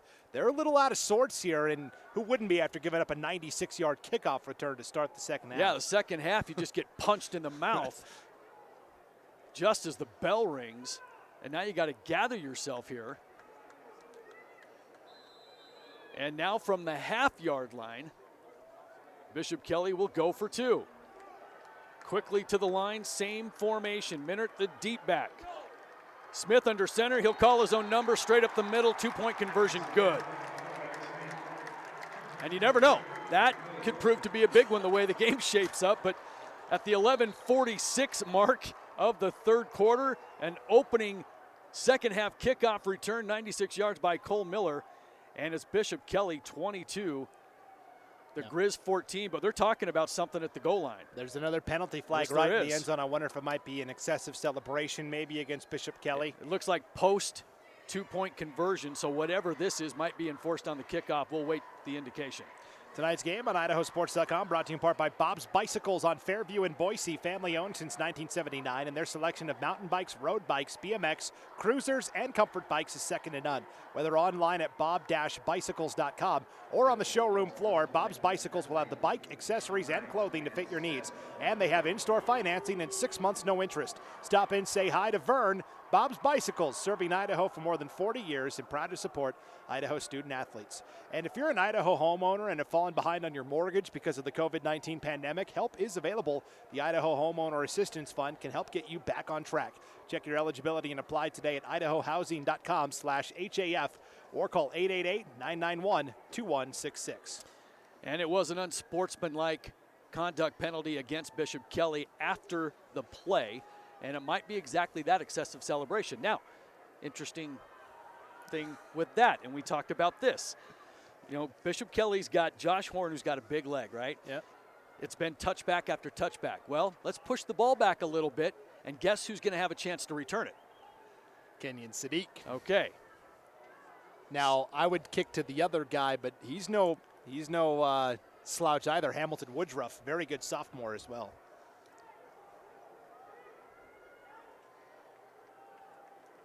So Sadiq and Woodruff are the deep men for Skyline, and they will stand at, right about the 7-yard line. And Bishop Kelly will kick it off from the 25. And it's crazy because they score a touchdown. Everything is rosy. And you've got... But you just opened a crack for Skyline to make a big play. And you've got a Bron Silverio at the 30. He's a candidate to get a return as well, and we know what he can do with the ball. So Horn is just going to pooch it. He's not even going to give it a chance. But it's fielded at the 46-yard line of Bishop Kelly on a fair catch, if you will, by Crosby.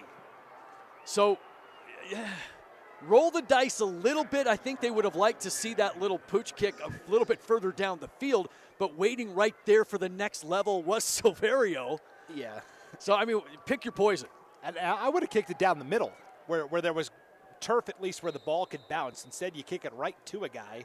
Yeah, he went to a knee. Kick it hard right off your toe. See if you can hit an up back or maybe get something there. But nonetheless, here comes Skyline, the benefactors of field position now. 1st and 10 from the Bishop Kelly 46. Might be a huge penalty here. Trips right, swing pass. Sadiq loose down the sideline. Sadiq to the house. Touchdown. And just like that, Skyline with the answer. 46 yards. Hackey to Sadiq for the second time tonight. All he needs is one block, and he's gone. And he got 2 that time out on the perimeter. And like you said, that penalty looming large for Bishop Kelly as Skyline takes one play to potentially tie it up. Does look like they're going to keep the offense out there and go for the 2-point try here. And they will. The offense will stay on the field for Skyline. They trail it 22-20. 2-point conversion right here will tie it. 2 receivers left, 2 right. Hackey out of the gun. Back to pass, looks to his left, fire, slant, caught. Silverio, and we're tied at 22. So much for that deliberate pace to the game that we saw in the first half, Scott. We're not even 30 seconds into this third quarter, and each side's already had a blow. Wow, unbelievable. We have had in this second half 26 seconds off the clock, 1 offensive play, 2 touchdowns. Can't make it up, that's for sure. Tonight's game brought to you in part by Lava Hot Springs, your destination for a fun or relaxing day, whichever you choose. Just 11 miles off I-15, their world-famous hot springs are open now from 9 a.m. to 10 p.m. out until 11 p.m. on Fridays and Saturdays. The all-natural geothermal hot springs are always a warm 102 to 112 degrees, so you can come and soak your worries away. Their indoor aquatic center with Kiddie Cove is now open Fridays and Saturdays, noon to 8 p.m., and Sundays, noon to 5 p.m. with special weekday hours. Visit LavaHotSprings.com for more information and a calendar of hours.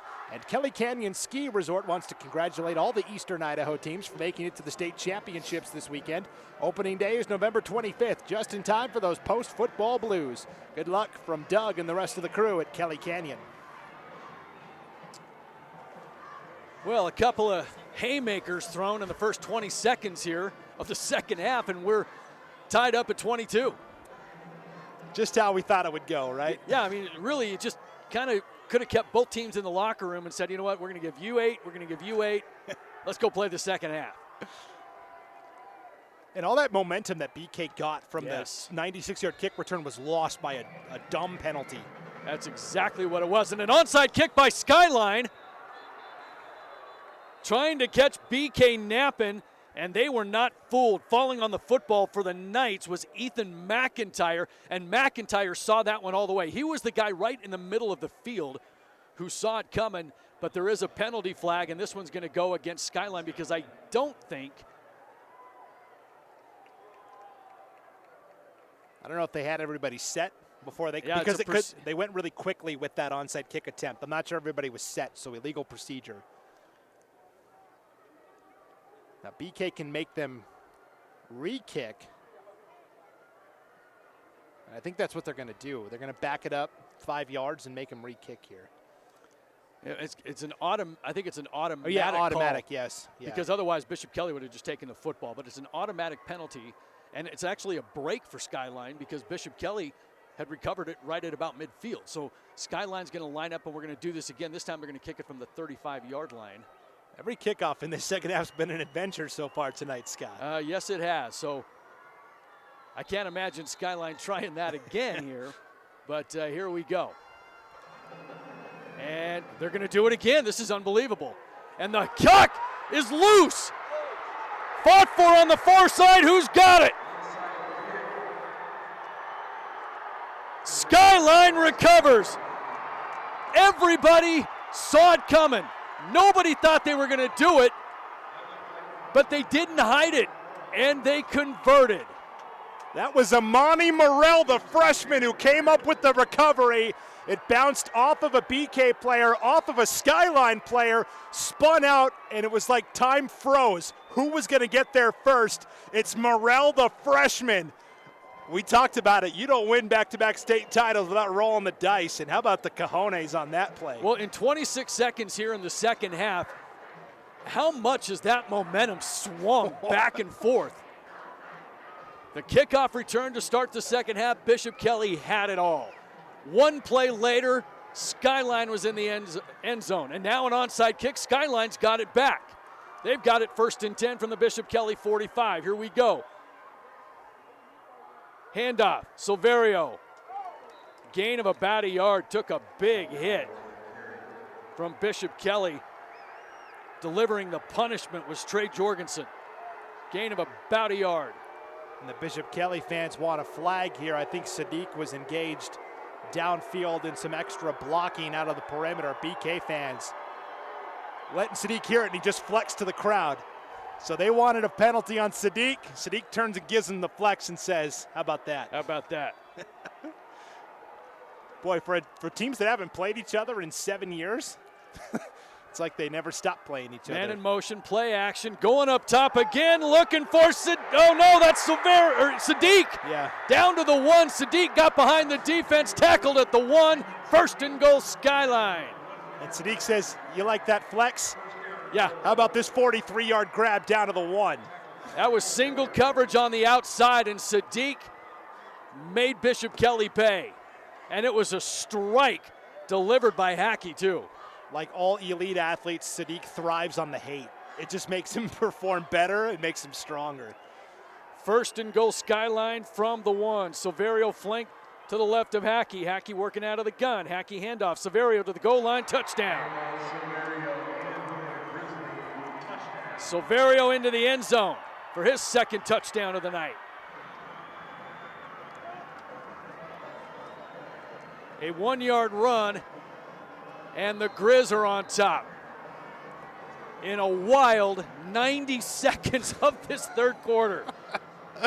Oh, I can't believe the start to this 3rd quarter, and it all hinges again, I think, on that unsportsmanlike conduct penalty against BK after they scored. And the extra point is up and good. 10:24 to play in the 3rd quarter. 90 seconds in, and we've got our 3rd touchdown of the second half. 29-22 Skyline. Tonight's game brought to you in part by Magira Peterson Group. If there's one thing we've learned from the past 2 years, it's that life is full of unpredictability, but your finances don't have to be. Do you have a plan in place for your financial future? Whatever your objectives may be, the Magira Peterson Group can help you reach them. A member of D.A. Davidson and Company, member SIPC, and proud supporters of Bishop Kelly football. Go Knights. And High Desert Hardwood in Eagle is where woodworkers go to get the best quality hardwood lumber, plywood, and custom molding. Take a look in person at 1758 East State in Eagle, or give them a call at 208-939-9366. You can also find them online at highdeserthardwood.com. High Desert Hardwood, proud to support the Bishop Kelly Knights at State. All right, let's throw it down to the field. Paul Kingsbury, what do you got? Sideline, looking to my left on on Skyline side, everybody's on their feet. The students are going crazy.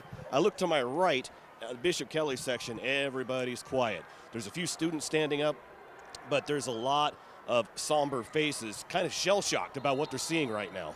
Back up to you guys.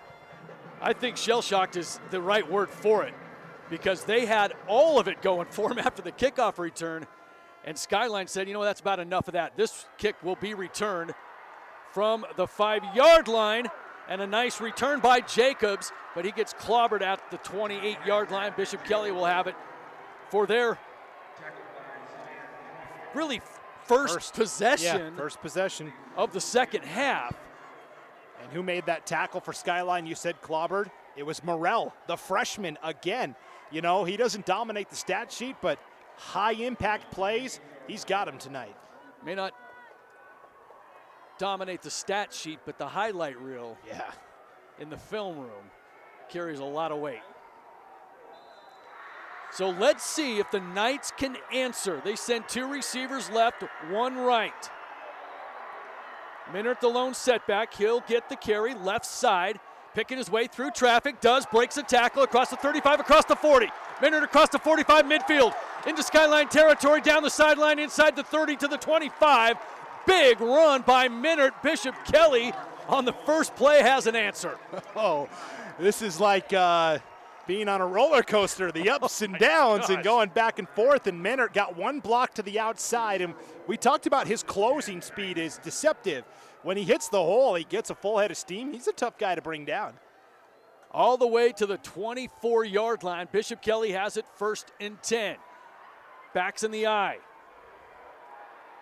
Jacobs, second man, gets the call, tripped up, and falls forward to the 20-yard line. Getting a hand on Jacobs was Bennett Southwick, who made the ankle tackle. Gain of, we'll give him 3 on the play, 2nd down. That last run by Minert went for 48 yards. That puts him over the century mark tonight on the ground. Just business as usual for Minert. Yeah, 80-plus yards in that first half. Now he's right around 120 or so. Yep. Twins left for Bishop Kelly. Smith out of the gun, handoff. Jacobs again, big hole to the end zone, touchdown! Bishop Kelly strikes right back. 20-yard run by Jacobs. Holy cow. This has got to be one of the wildest third quarters I've ever been a part of, and we're not even 3 minutes in it. Yeah, I was going to say there's a lot of room to go still here. Wow. And Jacobs has good burst, too. I mean, he's been a very nice complimentary back tonight for BK. 2nd touchdown of the night. And we're an extra point away from being tied. The snap is good. The hold is down. The kick is up and good. And with 9:14 to play here in the 3rd, we are tied once again. Knotted at 29 in the 4A state title game. Tonight's game brought to you in part by Relier Funeral Chapel. The professional staff at Relier Funeral Chapel can help create a unique memorial service for your loved ones that best fits your values and needs. Relier Funeral Chapel is proud to support their community and the Bishop Kelly Knights in tonight's game. And if you're an Idaho homeowner and have fallen behind on your mortgage because of the COVID-19 pandemic, help is available. The Idaho Homeowner Assistance Fund can help you get back on track. Check your eligibility and apply today at idahohousing.com/HAF or call 888-991-2166. You know, here's something that Bishop Kelly has never been a part of this year. A close game. Yeah. I mean, they have blown everybody away. They have yet to play anything closer than a 3-score game this year. Yeah, closest game of the year, probably the game with Emmett or Skyview. I mean, those were 43-19, 42-20, or maybe last week against Minico, 33-15. And that was 33-0 before you even could blink. And so it was late. Yeah, Minico it was late scored. touchdown. So, I mean, Bishop Kelly is unfamiliar territory right now, and they are exchanging punches right now with the 2-time defending state champions. This will be a touchback as Sadiq catches it 2 yards deep into the end zone. And we talked about with BK, that was the one hang-up for them this year was the schedule. How tough was it? Were they really challenged? Skyline, we know they were challenged. Rigby, Highland, Blackfoot, Shelley. I mean, up and down. They played Stansbury, Utah, who got very deep into the Utah postseason. And with BK, they just don't have what you compiled it. What was the record of their opponents? Yeah, the regular season record for Bishop Kelly opponents was 29-55. Yeah. And that's no fault of Bishop Kelly. So it just kind of raised the question, how are they going to handle a team like Skyline? Well, they're hanging in there. They're doing great. Handoff on the sweep. This is going to be Taggart again. We haven't called his name for a little while. Well, only because Skyline's run one play from scrimmage. Yeah, no kidding. I guess he was looking good over there in the locker room at halftime because that's all we've been able to do. It's just weird. I don't think I've seen so many scores in so little time.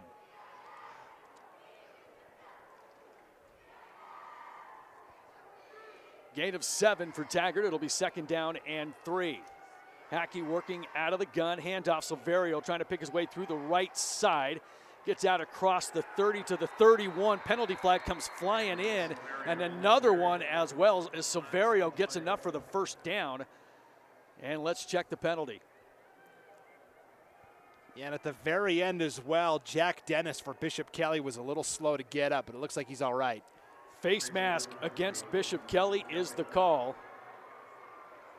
And it's only a 5-yard penalty, as there are 2 kinds of face masks. One is the 5-yard variety, maybe an incidental face mask, and the other one is the personal foul, the 15-yard face mask. This one, just the 5. I thought you were going to say there were 2 types of face masks, the normal one that's got 3 bars, and then the old school 1 bar that kickers used to have back in the day. Yeah, that or Jaworski. Yeah, right. Yeah, Ron Jaworski. 1st down for Skyline from their own 37-yard line. Bobbled snap. Handoff. Silverio hit in the backfield, escapes one, but cannot get away from the 2nd wave of Knights, led by number 5, Jack Dennis. Loss on the play. I think that play was supposed to go to Taggart on the sweep, and because the snap was bobbled for a moment, the timing was off, and so Hackey kind of improvised and gave it to Silverio, and BK, no matter who got the ball, they had their ears pinned back. Yeah, it's kind of like, Silverio, here you go, plan B. Do what you can. Do what you can. You've had 2 TDs tonight. You can eat a 3-yard loss. Yeah, right. 7.5 minutes to go here in the 3rd quarter. 29-29 is your score. Trips right for Skyview on 2nd down and 13. Silverio in motion to the strong side. Little bubble screen to Sadiq. Sadiq just drug Riker Bordner about 5 yards as he held on as Sadiq got to the sideline. Not a big gain on the play, but more impressive was Bordner holding on as Sadiq drug him to the sideline. A lot of jawing between the 2 sides there as well. That elicited a few boos from the crowd. The officials are going to talk about it. Penalty flag did come out, and they'll wave it off. And they're going to wave it off.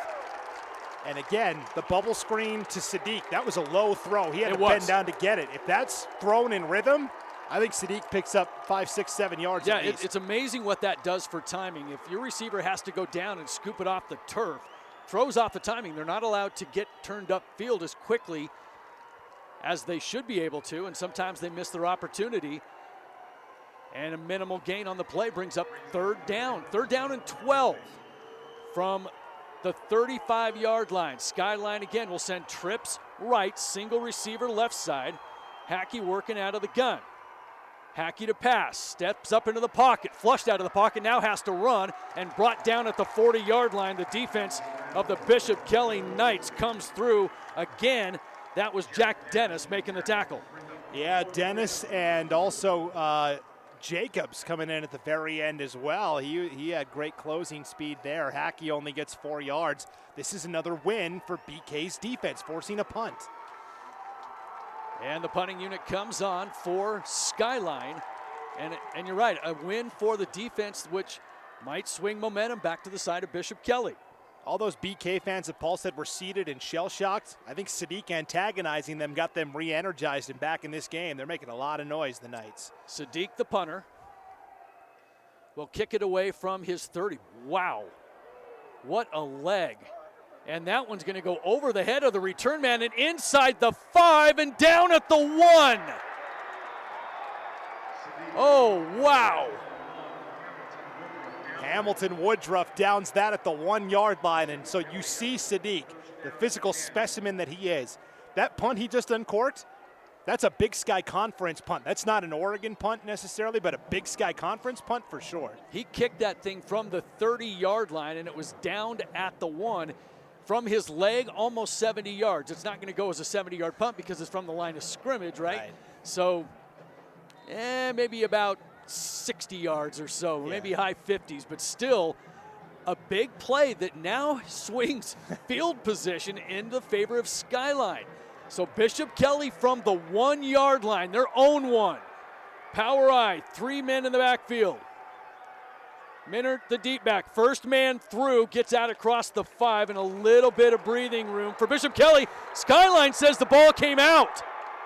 This could be huge. What's the call? Skyline football. Fumble on the play at the 5 yard line. Skyline will have it first and goal. And guess who came away with it, Scott? Kenyon Sadiq. I told you, they bring him in on defense when they really need a stop defensively, and Kenyon Sadiq came out of that pile with the football. What a play. And it was a pile, and we couldn't see because it was really towards the end of the run where the ball came out.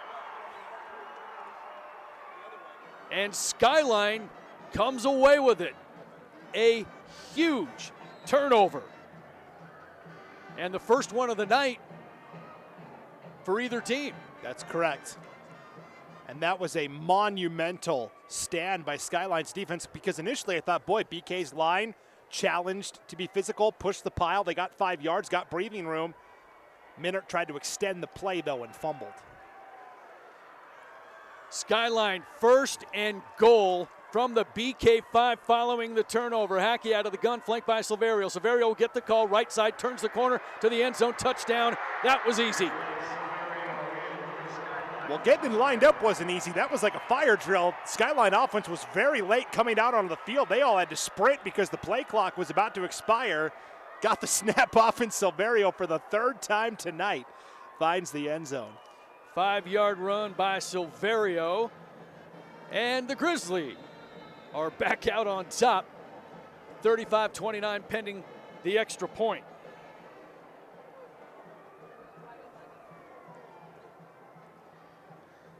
And the extra point is up and good. And with 5:59 to play here in the 3rd quarter, it's 36-29 as we have just now had our 5th touchdown in the 3rd quarter, and we are just at the midway point of the period. You know, this 3rd quarter is taking longer than the entire first half did for each of these sides, for sure. Tonight's game brought to you in part by Alta Insurance, a locally owned agency with locations in both Idaho Falls and Twin Falls. Alta's mission is to help their community by providing policies personalized to each consumer's needs. The community they work and live in is their #1 priority. As such, they offer a wide range of insurance products and companies able to take care of their community's assets. Alta Insurance has recently merged with Archibald Levitt Insurance in Rexburg. Same great names, same great service, now together. That's Alta Insurance.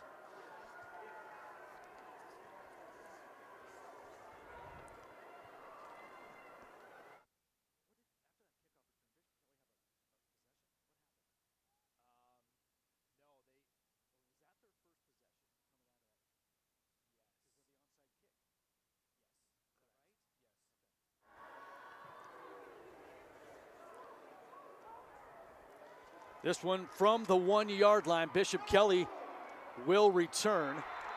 And Skyline there with great kickoff coverage. Woodrow tackles Miller before he gets to the 20. It'll be at the 19-yard line where Bishop Kelly will take over.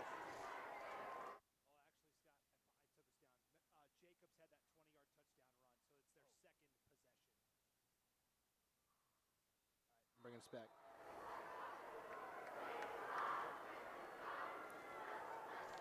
So first down, Bishop Kelly, 5:53 to go here in the third. Skyline leads it by 7, 36-29. The Knights, double tight formation. Minert will get the carry behind the pulling guard. Wrapped up and dropped at the 24. In on the tackle for Skyline, and leading the way was Kason Smith. Smith and then Crew Searle cheating up from the secondary, assisted, and those Skyline DBs are starting to cheat up more and more. Maybe this is the time BK tries to take a shot over the top. They don't do it often, but they've been very effective this year when they've gone to it. I formation, handoff. Minert finds a hole out across the 30 to the 31, and a first down for Bishop Kelly. And if you're the Knights, no reason to panic. There's still a lot of time left. I mean, doesn't seem like it. I mean, we still have an entire quarter and 5 minutes left to go here in the third. And Bishop Kelly down by 7, 36-29. They've got a first down at the 32. Receiver left, receiver right. A man in the slot left. Minert, the lone setback. He will get the call left side. Trying to pick his way through traffic, runs right into a pile of Grizzlies and brought down for a short gain. First man there for Skyline was Kohler Morgan. Yeah, and I told you those DBs for Skyline starting to cheat up. They're packing the box right now, Scott. They're putting 8 guys in there and daring Bishop Kelly to beat them over the top with the pass. And BK, despite that, still getting 3-4 yards a pop, despite the 8-man look.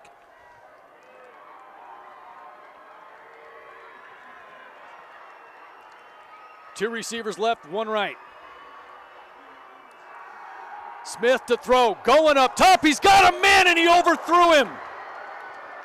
He had Noah Bournes 3 yards behind the defense and couldn't connect. That would have been 6 for Bishop Kelly. And that's what I said, Scott. Skyline was cheating up, daring BK to throw it deep to him. And that was the play. That was the opportunity right there. Couldn't get it. They don't throw it much, but when they do, they're usually pretty efficient. That was a missed opportunity by the Knights, and now it's 3rd down and 7 for Bishop Kelly from their own 35-yard line. 2 receivers left, 1 right. Minert flanked to the left of Smith. Smith out of the shotgun, takes the snap, rolls to his left, under pressure, and completes the pass for a first down into the arms of Logan Fedek, who bobbled it at first, but able to corral it and get ahead for a gain of 9, and the sticks move for the Knights. Little hot potato there from Fedek, and if he bobbles that and it pops up, there's a Skyline defender right there ready to take it. Luckily for Fedek, he held on for the 8-yard gain.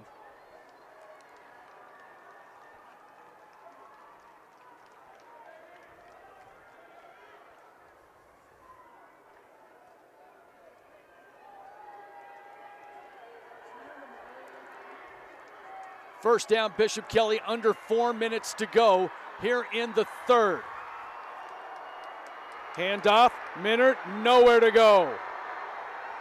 A pack of Grizzlies making the tackle. Eric Blomquist, the first one there. A loss of a yard on the play. 2nd down and 11. And now let's throw it down to Paul at the field. Paul, what do you got?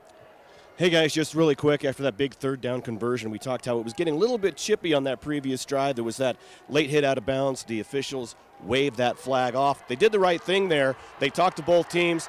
And down here on the field, I haven't seen anything egregious since. So both teams playing hard and clean.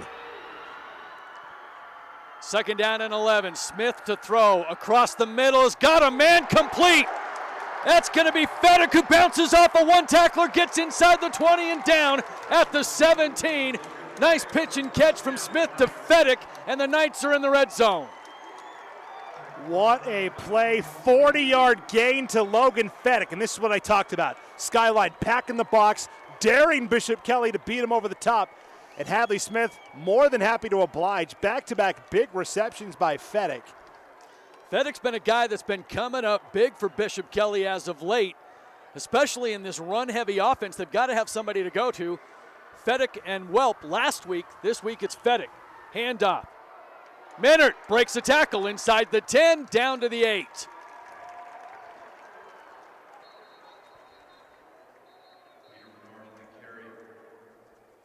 And a penalty. Flag. Yeah, at the very end from the back. Face mask against, well, they haven't indicated yet. Face mask against Skyline. And this will be half the distance from the 8. This should move it inside the 5-yard line, where it will be 1st and goal, Bishop Kelly from the Skyline 4. So we talked about BK. It looked a little rattled early on in this quarter, and Skyline, the more veteran team, 3rd championship in a row. These BK players haven't done it, but this coaching staff has, and that's a big difference. 1st and goal, Knights from the 4. 3 backs in that triple I. Handoff Minert. He's the last one through. Touchdown, Bishop Kelly. Minert on the 4-yard touchdown run brings Bishop Kelly to within 1. And that offensive line, you can see it, Scott. They're really starting to impose their will against a Skyline front that's a little undersized. And Minert finally finds the end zone tonight for the first time. Yeah, no kidding. We've had 85 touchdowns so far, and Minert, that's his first. And we're an extra point away from being tied again.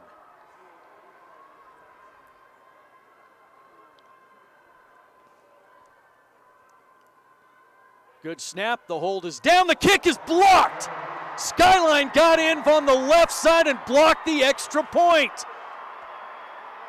Yeah, that was Cruz Searle who came through there with the block, and I've never seen so many special teams plays in one quarter that have really swung it back and forth. We've had kickoff returns for touchdowns.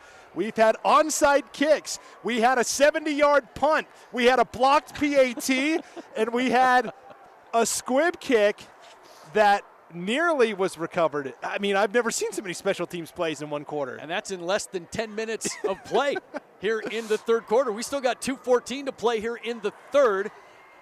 And Skyline is holding on to a 36-35 lead over Bishop Kelly. Oh, man, what a wild game this has been tonight, and a fun one for sure. Tonight's game brought to you in part by Mike Miniger Auto Body. Nobody wants or expects a car accident, but when they happen, since 1982, Mike Miniger's Auto Body has been there to take the stress out of the accident process with a start-to-finish guarantee. They'll take care of all the insurance, restore your vehicle to pre-loss condition, and guarantee those repairs for as long as you own your car. Mike Miniger's Auto Body, 4660 Chinden Boulevard, or online at BoiseAutoBody.com. Mike Miniger's Auto Body, a proud sponsor of Idaho High School student-athletes.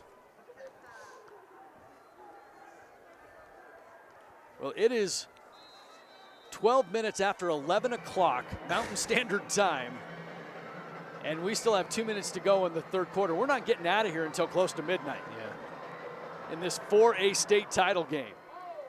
But what a way to spend your Saturday night here in Holt Arena by watching these two just have a slugfest here in the 3rd quarter. It has been punch and counterpunch from Skyline and Bishop Kelly. Now, you said it was Saturday night. It's still Friday night, Scott. Oh, it is? But we hang, we hang here long enough. This could bleed into Saturday morning. Oh, it will. It will. We definitely could. Yeah, I guess we were here last night, too, and I'm not used to the Thursday night broadcast, right? So a Friday night. Great way to spend a Friday night. All right, Skyline, 1st and 10 from the 20-yard line after the touchback. 3 receivers right, swing pass. Oh, lit up on the swing pass. And that is number 34, Trey Jorgensen, who read that perfectly from his linebacker position, came flying in. And a loss of 4 on the play. Oh, mama, that's a bad man making that tackle. Not too many people get a hit on Silverio like that because usually he's already run past them, but Jorgensen played that perfectly. Yeah, and Silverio, I'm surprised he hung onto the football. He got hit the second he caught that by Jorgensen. 2nd down and 14. Hackey out of the gun, looks to throw, rolls to his right, fires down the field across the 20, complete to Sadiq, and that should be a first down, to the 32. And the chains move for Skyline. Yeah, needed 14, got 16 to Kenyon Sadiq, and slowly creeping up there. That's his 6th reception of the night. So 1st and 10, Skyline, 1:20 to play here in the third quarter. Line of scrimmage, the Skyline 33. 2 receivers right, 1 left. Silverio, handoff, right side, turns the corner, and then run out of bounds out across the 45, a gain of 13 and another first down for Skyline. And again, to me, I've said it all night, Silverio is the guy. He is the key piston in this engine that keeps things moving and keeps everybody on schedule, and Abron Silverio got to the edge that time. Great run. Line of scrimmage now, the 46-yard line of Skyline. 1st and 10, Grizz, as we are now under a minute to play here in the third quarter.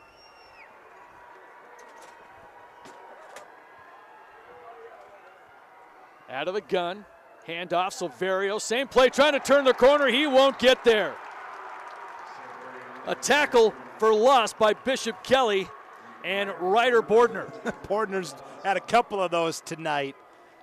And boy, if he could have just gotten to the edge and gotten that block, but the right tackle out there for Skyline, Carson Hyde, he did his best to get Bordner, but Bordner fought off the block and tackled Silverio for the loss of 2.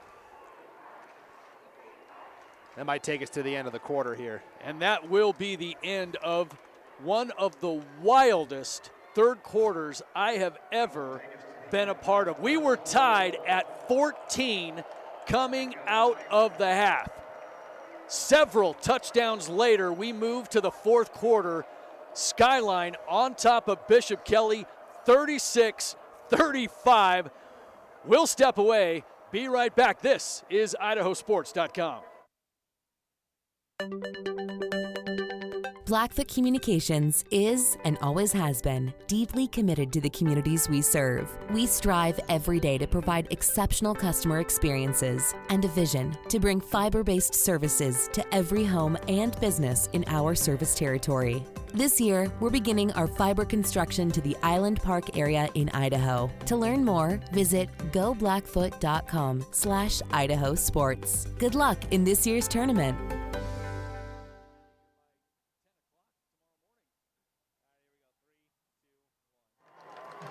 Welcome back to Holt Arena on the campus of Idaho State University. Scott Burton along with Brandon Bainey. It's the 4A state title game between the 2-time defending state champions, the Skyline Grizzly, and the undefeated number 1 team in 4A, the Bishop Kelly Knights. And as we move to the fourth quarter, it's the defending champs leading by 1, 36-35. What a crazy third quarter, massive points. And it took forever. So to start the fourth, Skyline's got the football. They've got it 2nd down and 12 from their own 43. And out across the 45. That's going to be the quarterback, Hackey, who gets about 5 yards. It'll be 3rd down, and we'll call it 8 on the play from... Well, now they're going to move the yard marker up to the 49. So 3rd down and 7 upcoming for Skyline as Hackey gets the play from the sideline and trots right back to the huddle. And right now the one play that looms large is the blocked extra point by Crew Searle of Skyline. That's the difference in the ballgame right now. 3rd down and 7. In motion is Taggart. Hackey. Draw play, Silverio breaks a tackle, breaks another. Silverio into the secondary, breaks another tackle. Silverio down the sideline, touchdown, Skyline. Silverio does it again. 49 yards this time around, and the Grizz tack another 6 on the board. Unreal on the touchdown run by Abron Silverio. First contact was made 2 yards beyond the line of scrimmage. 49 yards later, he's in the end zone. He shook off 2 tackles, got to the edge, and nobody's going to catch Silverio on the 51-yard touchdown run. What an incredible play by Silverio. That is the 4th touchdown of the night for Silverio. What a game that kid is having. And Skyline having some problems getting their special teams unit on the board, and they're going to have to take a timeout. And in a game like this, that could be costly. You never know. But Skyline, another big play from one of their big playmakers. Yeah, Abron Silverio, 4th time he's found the end zone tonight. I think Paul Kingsbury is down on the sideline. We'll go ahead and send it down to him while they talk during this timeout.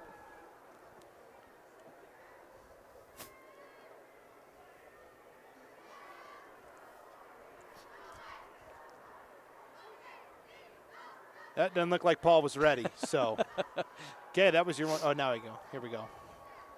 Good. Okay, guys, I'm down here with the student body section with the Knight Incarnate. First off, what's your name?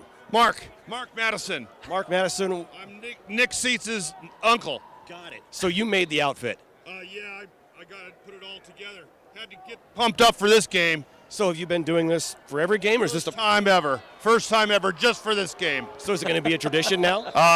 We got to win first. All right, well, you're doing a great job in watching the whole game. You're getting the crowd pumped up. Good. We got to keep it up because we got to get this one right now. All right, well, what's your message for your team in the 4th quarter? Go Knights, go! All right, guys, back up to you. You heard it. All right, 2-point conversion. Sadiq takes the snap and does a little Tim Tebow-like jump pass and completes it to Morrell with a great catch in the end zone, and the 2-point conversion is good.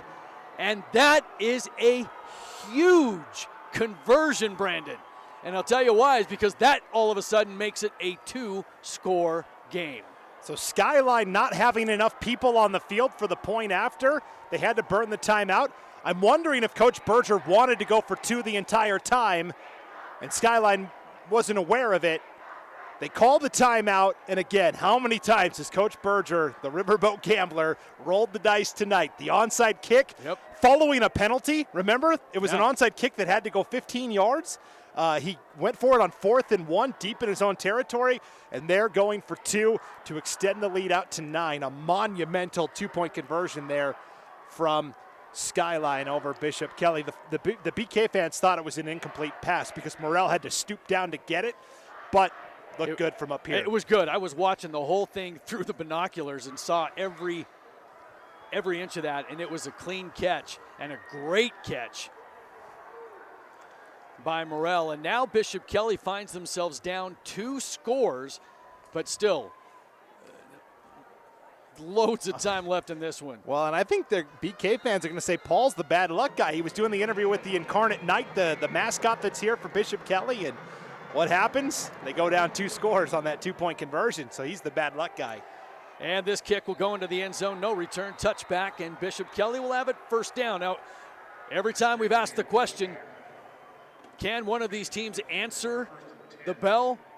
It's been yes. Now it's Bishop Kelly's turn.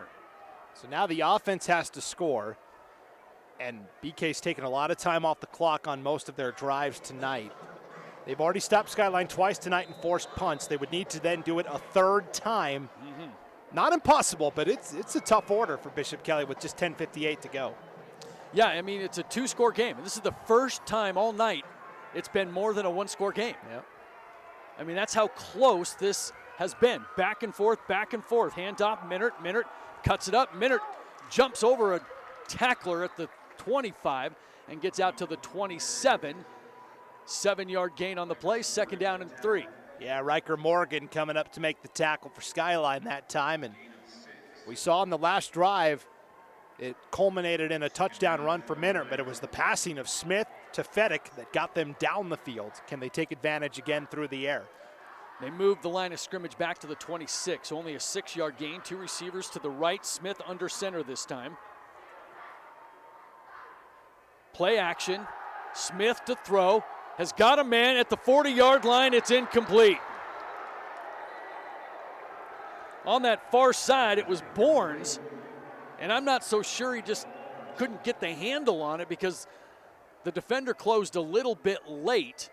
But we do have a penalty flag sitting at the 44-yard line in the defensive secondary. Yeah, I think Bournes heard the footsteps of the defender, lapsed in concentration and dropped it.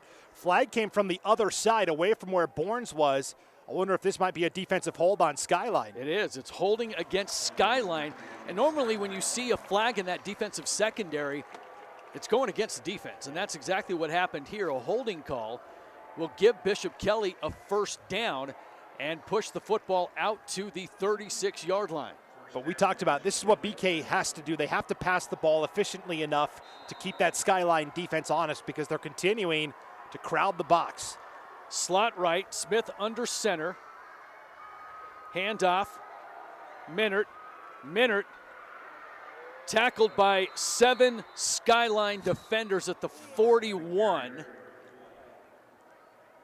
Yeah, that was Mark Wilson, the defensive tackle, who got in there first. BK pulled those 2 guards again, and Wilson said, I'm not falling for that. Ran around the guard, ended up making the tackle. Still a 5-yard pickup for Minert as we're under 10 minutes to go here in the 4th and final period. In a wild one from Holt Arena. 2nd down and 5 for the Knights.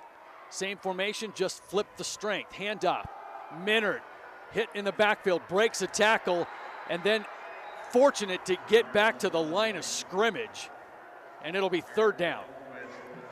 Yeah, Minert, first contact made, and he actually was able to kind of throw that first defender away, but not the second guy, and got right back to the line of scrimmage. That was the 24th carry of the night for Minert. He has been the workhorse.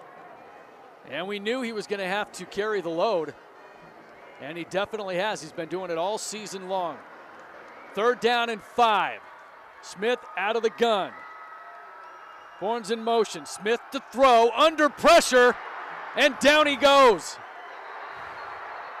I mean, it's an incomplete pass, but he put the football on the ground to balance himself, and that should be a sack, but I think they're going to call it an incomplete pass. Wow, that's a break for Bishop Kelly. Morgan came on the blitz off the right edge that time. Kohler Morgan, and got there untouched. Well, nonetheless, it's 4th down.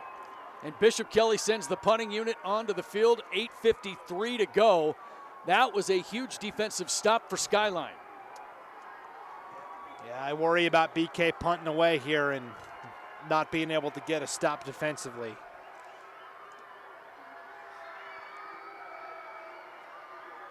The back judge has the count on. The Knights get the kick away. And a fair catch called for at the 25 by Galbraith, and Skyline will have it. And that was curious, too. They ran the clock almost down to 0 in a game when you're down 9 and you're running the clock down to 8:46. I don't know. That's a head-scratcher, too, to me.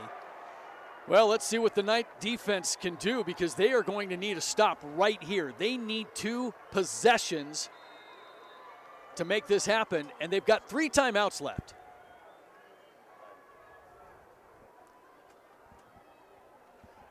But they've got to force a 3 and out from Skyline here. The Grizz will send trips left. Hackey will call his own number. Little read option around the left side, ahead for about 4 yards. And that's all Skyline needs right now. Keep it on the ground, chew up that clock a little bit. And this is where Skyline turns into what Bishop Kelly is known for. Ground and pound, 3 or 4 yards a try. Keep that clock running. We are at 8:20, clock moving here in the 4th quarter. Well, we're well past Halloween, but Skyline's going to try and dress up as BK here on offense. And it's 2nd down and 7. Skyline from their own 27-yard line. 2 receivers left, 2 right. Hackey out of the gun, hands off. Taggart on the fly sweep left side, Bishop Kelly there, and not much room for Taggart to run, as Dennis was there, as well as a bunch of his friends. No gain on the play. Yeah, Legaretta, Fedek, I mean, you name it, they were there. And Taggart, they're going to give him a a yard, half a yard? Yeah, about a half a yard, and that's it. And this brings up a big third down for the Bishop Kelly defense because they have got to get a stop here. I'd bet money they're going to throw a bubble screen to Kenyon Sadiq. Get it to him quickly, let him move up the field. Trips right, Sadiq the outside receiver. Rolls right is Hackey.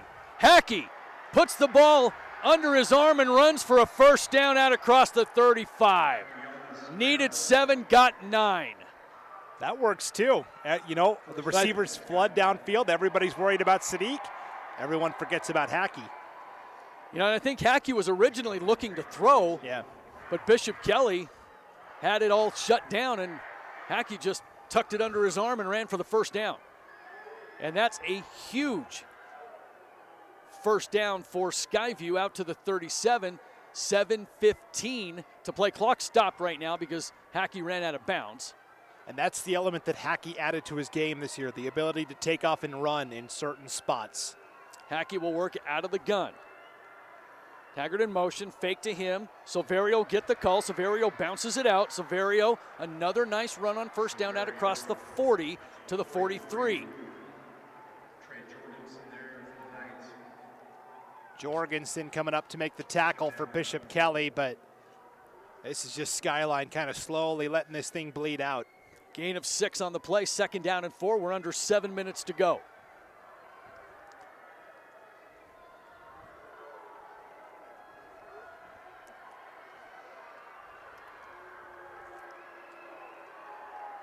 Single receiver right, 2 to the left. Handoff Silverio. Breaks out of 1 tackle. Unable to escape the second wave, as getting there for Bishop Kelly was Will Saxey. Yeah, and then Jorgensen helped close at the end of that play again. He's made a couple of really outstanding tackles for BK on this drive, and here we are again. Third down. Third and 6, and again, I'm just waiting for it. That bubble screen to Sadiq. It's a play they love to go to in tight situations. The last couple of times they've had a third down or they needed a first down, they ran trips and then they ran to that side, or they formulated the play to go to that side, whether it was a bubble screen, a quarterback rollout, moving the pocket, and here we go. Trips right. Silverio rolls to that side. Sadiq with the screen. Sadiq breaks a tackle. Sadiq with the first down and is knocked out of bounds into Bishop Kelly territory at the 46. You can set your watch to it. I mean, I've seen Skyline enough over the years that they love to get the ball into Sadiq's hands and let him make the play and get the first down, and we saw it right there with the pickup of 9. And it wasn't that Bishop Kelly didn't have it defended well. It's just that you had one of your playmakers for Skyline make a play. And Bishop Kelly discovering what so many teams in East Idaho knew already. It's almost impossible to stop this Skyline offense when it's rolling. 1st and 10 Skyline from the Bishop Kelly 46. Clock stopped right now at 5:40. Taggart takes the fly sweep, cuts it back up the middle. He's into the Bishop Kelly secondary. Spins out of a tackle inside the 30 down to the 26. And another first down for Skyline. 20 yards for Taggart. You can really start to feel it for Skyline here. They've kind of taken command of this game, and they're, Coach Berger said in the pregame, we have to match their physicality, and we thought late in the game it might be BK's offensive line that wore down Skyline's defense. It's the opposite that's happening here. Yeah, that offensive line, that young offensive line for Skyline, rising to the occasion here in the biggest of games as we approach 5 minutes to play. Clock is moving. Skyline with a first down from the Bishop Kelly 26. They lead it by 9, looking to slam the door here. Hackey out of the gun, handoff. Silverio up the middle. And not a lot of room this time around for Silverio. And this was what I was concerned about when Bishop Kelly punted on that last drive. I really thought, even though it was a 4th and 6, whatever it was, they needed to go for it, even though it was deep in their own territory, because now we're getting down to the late stages of the game here, and they haven't been able to come up with a stop yet. Bishop Kelly still has 3 timeouts to use. 4.5 minutes to play. Clock is moving. 44-35. The Grizz by 9. It's a 2-score game. And the Grizz looking for more here. Hackey out of the gun. Taggart sweep again, cuts it back up the middle. Taggart inside, the 15 down to the 11. Another first down. Just too many weapons. And if Skyline scores on this drive, I mean, you can call it. I mean, there's not enough time for Bishop Kelly to get 3 scores and come back in it. So now Bishop Kelly's going to have to start thinking about using some timeouts. But you're right, a score here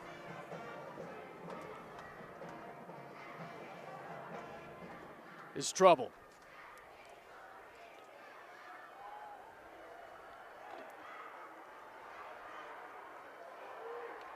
First down. Silverio bounces it out left. Silverio trying to get to the edge, and his speed does. Touchdown, Silverio again. 5th time tonight, Abron Silverio's found the end zone, and I think we've found our IdahoSports.com player of the game. My goodness. Silverio gets to that edge, and the speed of Silverio, you just can't match it.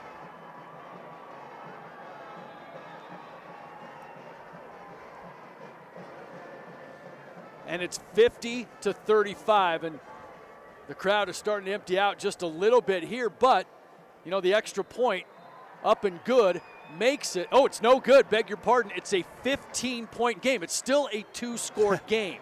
That's an important missed extra point there by DeMott, pushed it wide right. Tonight's game brought to you in part by Heartland Ag. They are application. At Heartland Ag, application is what they do. From case and RBR application equipment, tanks, trailers, and all your spraying and spreading needs.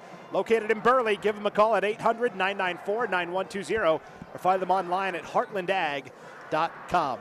At Steve's Hometown, the Steve's Hometown dealerships are proud to sponsor the Idaho High School football playoffs. Steve's Hometown Toyota in Ontario, Hometown Motors in Weiser, and Steve's Hometown Chevrolet, Buick, and GMC in Fruitland are just a short drive to savings from anywhere in the Treasure Valley. The Steve's Hometown dealerships, where customer satisfaction is the #1 goal. Steve's wishing the hometown teams the best of luck at state. And Conan Heating and Air Conditioning is your Lennox premier dealer in Idaho Falls. Conan Heating and Air Conditioning has been providing superior HVAC service in the Idaho Falls area since 1946, 75 years. With highly qualified and experienced technicians, no job is too big or small. For all of your furnace repair needs in Idaho Falls, trust the job to Conan Heating and Air Conditioning. Visit them online for more info at conanheating.com. 3:23 to go. The Skyline kickoff goes through the end zone. Touchback, Bishop Kelly will have it, trailing 2 scores. Now, a quick score here can change things. I mean, it's not over yet. I mean, they still have 3 timeouts, but they have to get a quick score. And they almost have to become one-dimensional. You know, you can run it on first down here, see if you can break a big play with, you know, Minert hasn't really done that too often tonight. It's been a lot of Jacobs has kind of been the speed back, so to speak, but we'll have to see. Bishop Kelly in desperation mode now have it. 1st and 10 from the 20. Smith out of the gun, looks to throw, swing pass out to the 20, and that's shut down immediately. Complete to Fettig. Gain of a yard, and that yard is not worth the time that's running off the clock right now. Bishop Kelly quickly to the line. Gonna have to stretch it vertically here. Trips right. Smith out of the gun, looks to throw, looks right. Fires the slant, incomplete. Looking for Bournes.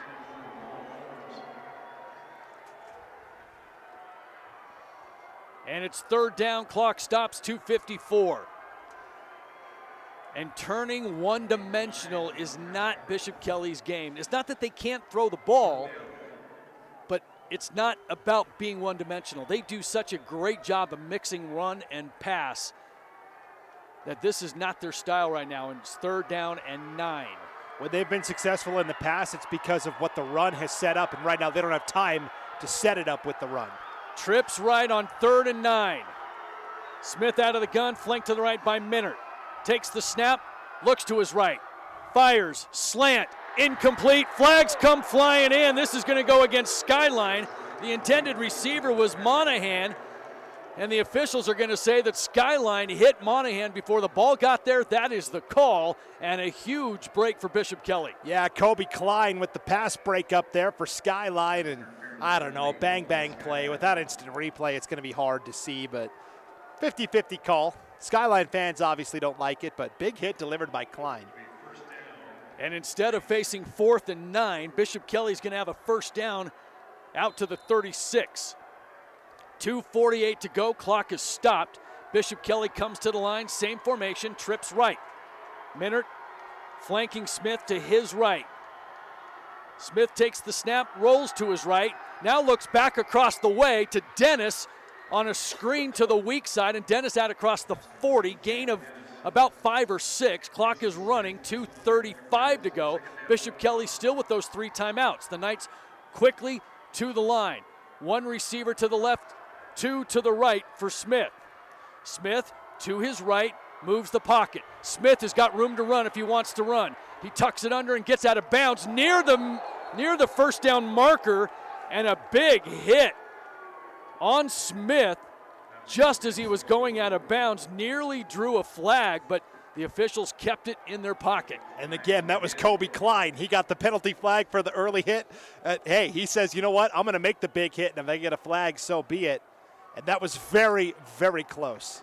And it looks like Smith did get enough for the first down as they're finally moving the chains on the far side. The clock stopped because Smith went out of bounds. 2:18, and Bishop Kelly breaks the huddle, comes to the line. Fresh set of downs, line of scrimmage, their own 47. 2 receivers left, 1 right. Again, Smith out of the gun, flanked by Minert to his left.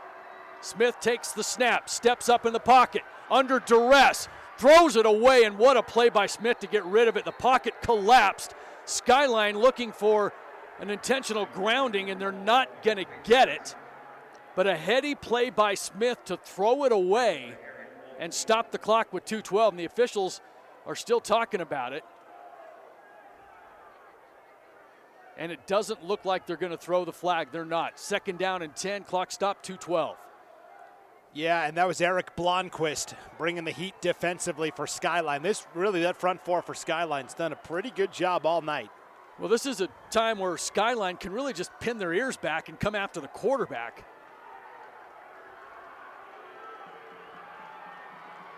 2nd down and 10 from the 47. 2 receivers left, 1 right. Smith again out of the gun, back to pass. Steps up, hit and dropped in the backfield. 3 Skyline Grizzlies all met at the quarterback.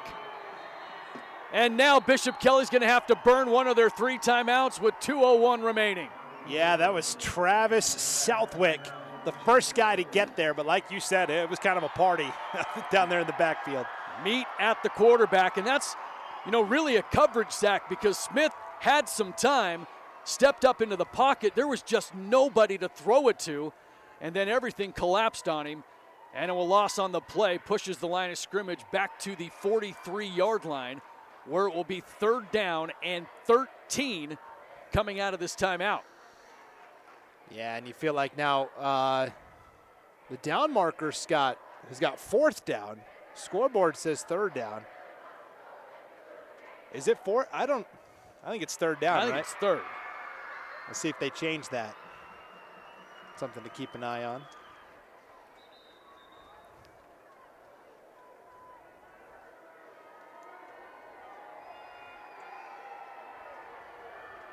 Third down. The officials now motion over to the down mark personnel and say, hey, it's 3rd down. Bishop Kelly breaks their huddle, which was on their sideline as they were getting some instructions here on 3rd and 13. 2:01 to go. Obviously 4-down territory for Bishop Kelly, which means they don't have to get it all right here. Just get to 4th and manageable. Smith to throw, steps up in the pocket, has room to run, 1 man to beat, and he stopped at midfield, and that was a huge tackle that saved a lot of yardage as Smith was really loose in the secondary with 1 man between him and another 25 yards. And Bishop Kelly has to burn another timeout as it will be 4th down and 5. Yeah, and they still didn't change the down marker over there. They've got it now to 1st down. But you're right. It's 4th and 5 here for Bishop Kelly. Now they get it figured out. And, I mean, this is the game, right? 1:50 to go. And if you're BK, what do you run here? I almost think, and this is counterintuitive because you're down 2 scores late, I almost feel like you run the ball. You trust. Your offense has been getting 4 to 5 yards pretty consistently per carry. You can then, if you get the 1st down, the clock stops for a minute, you can get back to the line and spike it. I think you go with what's gotten you to this point, and that's running the rock. And if they don't get the 1st down here, this one is all but over.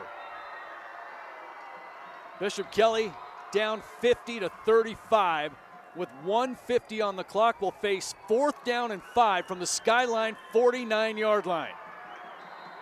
Bishop Kelly to the line. That's really like 4th and 7. Yeah, it really is. It says 4th and 5, but it is more like 4th and 7, 4th and 6. Double tight formation. 3 receivers in the formation. Smith to his left now, under duress, fires it up the field. It's incomplete. Intended for Fedek. Smith was under duress right from the start. Fedek was well covered. Skyline will take over, and the Grizzly faithful can feel it now. They are moments away from that elusive three-peat. Smith had to roll out to the left side and throw back across the field. Why did he have to roll out to the left? Because Kenyon Sadiq was coming on the pass rush from the left side. I mean, Sadiq is making plays everywhere tonight. You know, it's one thing to have weapons like Skyline does. It's another thing to know how to use them on both sides of the football. And the Skyline coaching staff does it as well as anybody by getting their players in the right positions. You give them a few athletes either side of the football, they'll make some plays because they're put into the right positions. Now Skyline will take over 1st and 10 from their own 49. 1:44 to go. Bishop Kelly does have 1 timeout. Handoff. Silverio ahead for about 5 yards. Silverio has just been a beast tonight. 5 touchdowns and 1,000,000 yards rushing. Yes. And we'll get to all that here in the postgame, of course.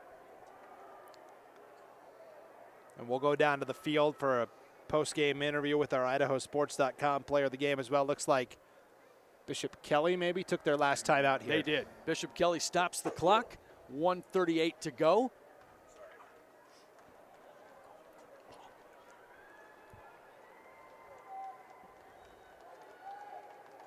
And although this one looks like a Skyline victory, boy, what a game we had in the 4A state title game. You know, you talked about it earlier. The last time these two met, it was 50 to 49, a final. And the way this game started is like, there's no way we're going to get to that. Well, we came pretty dang close. 50 to 35 is your score. Skyline 2nd down and 5. Just trying to run out the clock. A 1st down will do it. Hackey, handoff, Silverio. Silverio ahead for a couple of yards. Now, Scott, here's the question I've got for you. When I'm looking at the record book for state records, is it for championship games only? Is that how that works for football? I would think so. Okay, so Abron Silverio tonight tied the record for most touchdowns in a championship game. Adam Alamiz of Capital in 1991 scored 5. Silverio tonight has 5. He has set a new 4A record for most touchdowns in a game with 5. Previous record holder 4 by a pair of former Skyline Grizzlies. Vince Bateman in 1985, Andy Watson in 1992. How about that? Interesting. Fly sweep, Sadiq turns the corner left side. Sadiq slides down inbounds after picking up the 1st down, and that is going to do it. 1st down for Skyline. The crowd comes to their feet.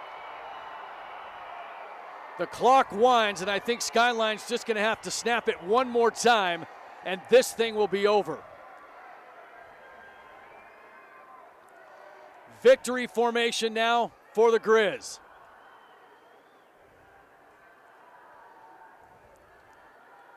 Hackey takes a knee.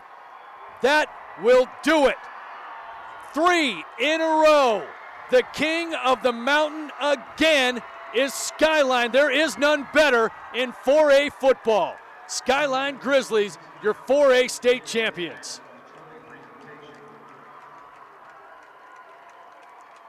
What an accomplishment for Skyline. It's so hard to repeat as a state champion.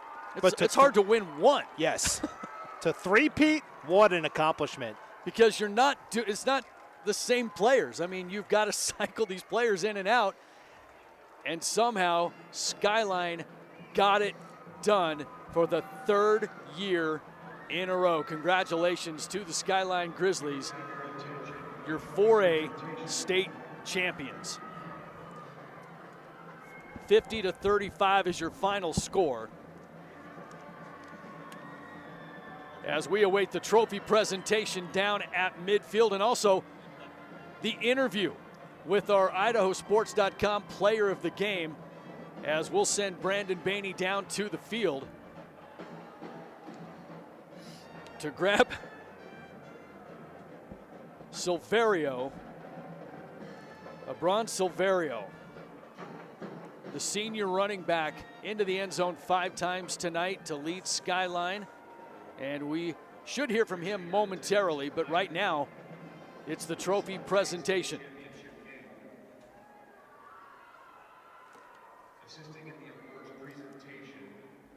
And while they present the runner-up trophy to Bishop Kelly, let's just recap quickly the scoring here in this ball game, and it was wild. Let's start in the first quarter. It was Skyline taking the opening possession, and at the 8:36 mark, it was Hackey to Sadiq, a 6-yard pass. It was 7-0 Skyline. Well, Bishop Kelly, on their opening possession at the 2:14 mark of the first quarter, scored on a 3-yard run by Bordner. We're tied at 7. We moved to the second quarter. In the first play of the second quarter, it was Silverio scoring the first of his 5 touchdowns, a 24-yard run. Skyline on top 14-7. Bishop Kelly answers right back at the 3:49 mark of the second quarter. Jacobs, a 7-yard run, and we're tied at 14 going into the half. The first half, very methodical, very time managed by both of these teams, limited possessions. All of that was about to get flipped on its head as we go to the third quarter. Coming out of the locker room, Cole Miller for Bishop Kelly, a 96-yard kickoff return for the Knights, and it's 22-14 as they go for 2 and they get it. Bishop Kelly with the lead. Well, on that play, we'll move ahead, because just a few seconds later, 12 seconds later to be exact, it was Hackey to Sadiq on a 46-yard pass, 2-point conversion good. We're tied at 22. And so here we go, punch and counter punch. At the 10:24 mark, just over a minute later, it was a 1-yard run by Silverio, extra point good, 29-22 Skyline. Bishop Kelly answers right back less than a minute later, 20-yard run by Jacobs. We're tied at 29. And then a 5-yard run by Silverio at the 5:59 mark, and it's 36-29. At the 2:14 mark, it was a 4-yard run by Minert, the extra point blocked, and that proved to be a huge block, as Skyline now held the lead by 1, 36-35, moving to the fourth quarter. And then Skyline scored on a 49-yard run by Silverio. The 2-point conversion was good, and that was really what broke the back of the Knights, because that pushed the game to a 2-score game. Skyview by 9, 44-35. And then at the 3:23 mark, an 11-yard run by Silverio, his 5th of the night, and your final score, 50-35, Skyview, their 3rd straight 4A state football title. Boy. And while we wait for Brandon Baney to grab Abron Silverio, or IdahoSports.com player of the game, we're going to step away, be right back for that interview right after this. Yeah, I know a little something about myths. Like the myth that speeding isn't dangerous. Oh, and that myth you can tailgate at a safe distance. Or that you could safely weave in and out of traffic. Don't be fooled by myths. You'll get yourself into a hairy situation. Stay focused on the road. Be a legend like me. Have you heard the one about Charlie over in Pay Lake? Look at that. The unmistakable swagger of someone fully covered with health insurance through Your Health Idaho. Health yeah! Enroll by December 15th and you could qualify for quality health insurance starting at $0 a month. Dear gas prices, go take a hike. Toyota is the #1 retail brand for electrified vehicles for 22 years. Think you can stand in my way? We got this. Toyota Hybrids. Toyota, let's go places. I am Kevin, and I'm from Idaho Falls. It's important for the disabled to be vaccinated because of COVID. I chose to be vaccinated because I didn't want to be sick or in the hospital. Getting the vaccination, my experience was painless and worth it. It was a very wise choice. Taking the hard path isn't always easy. It takes courage and determination to do hard things. Quitting tobacco and vaping is possible. You decide when. We'll show you how. Learn more at projectfilter.org or call 1-800-QUIT-NOW. Hello? I was in an accident. You okay? Yeah, I'm fine. I had my seatbelt on. Back here at Holt Arena, final score, Skyline 50, Bishop Kelly 35 in a wild 4A state title game that lasted well into the night. As this one was supposed to start at 8:30, it got underway shortly after 9, maybe actually almost 9:30. And here we are 5 minutes before midnight, and we just concluded the trophy presentation. A late but wild Friday night here in Pocatello. Scott Burton, Paul Kingsbury, and Brandon Baney on IdahoSports.com. Right now, Skyline just received their trophy. They are saluting their crowd. And now we are trying to find our IdahoSports.com player of the game, Abron Silverio, as there is a sea of Skyline blue. And I think we've got him. Let's send it right down to the field to Brandon Baney. All right, guys, we're down on the field with Abron Silverio, our IdahoSports.com player of the game. Congratulations, 3 in a row. How does it feel? Oh, it's always great to perform on the biggest stage in 4A football, and we've been here before. This one means more than anything. As a senior, I've been working hard to make sure my seniors keep playing. So now I think it was my turn, so it means the most. Yeah, where does this one compare to the previous 2 titles? Everyone's got its own thing. As a sophomore, I started a lot here and there, played throughout the games, and then comparing that to this one, oh man. Last year I was making sure seniors had the time of their lives. They were balling out, but this one, and especially performing the way I did today, it means the world. It just proves that anything can happen under the brightest lights, and simple as that. Now you're holding a football. Is that the game ball from tonight? It is. My quarterback, been playing football with him for a while now. Decided that he's going to give his game ball, the one he's been using for years now, to me, so it's awesome. Yeah, and you were right in the front of the team picture with the trophy, and then you had a moment where you held the ball and just kind of had a moment to yourself. What were you thinking? Oh, well, there's been this thing going around this week. Been on varsity for 49 games, so it's kind of a big deal, all led up to this climax, this one moment, and just me and the game ball, symbolizing the fact that my career is over here and only bigger things to come. Sure. Now, I don't know if you knew this or not, but you scored 5 times tonight, right? Yep. That is a new 4A state playoff record for most touchdowns. Oh! That's so hype. Big goal of mine was always to break some sort of record, so I'm glad I could do it. And you know who previously held it? 2 Skyline guys, one from the 80s, one from the 90s. Oh, let's go. That makes me even more proud. Right on. Well, hey, congratulations on a great season. Are you going to try and play football at the next level? Yeah, I think I am. All right, well, we'll keep an eye out for it. Abron Silverio, our IdahoSports.com player of the game. Congrats. Sweet, thank you. All right, we'll send it back up to you guys. Paul, that is what it's all about right there. That is genuine emotion from a guy who gave everything to this program and everything in this game. 5 touchdowns, but you could just tell the genuine excitement. Raw emotion. Absolutely. And so proud of his guys, and just proud to be a Skyline Grizzly, because he kept talking about the past. He kept, talking about the future, wants his guys to keep going, and really kind of enjoyed the past record being held by a Skyline 80s player, Skyline 90s player, and here we are, 2022. Keep it in the family, right? And the record stays with Skyline. 5 touchdowns for Abron Severio, our IdahoSports.com player of the game. And what a wild one that was.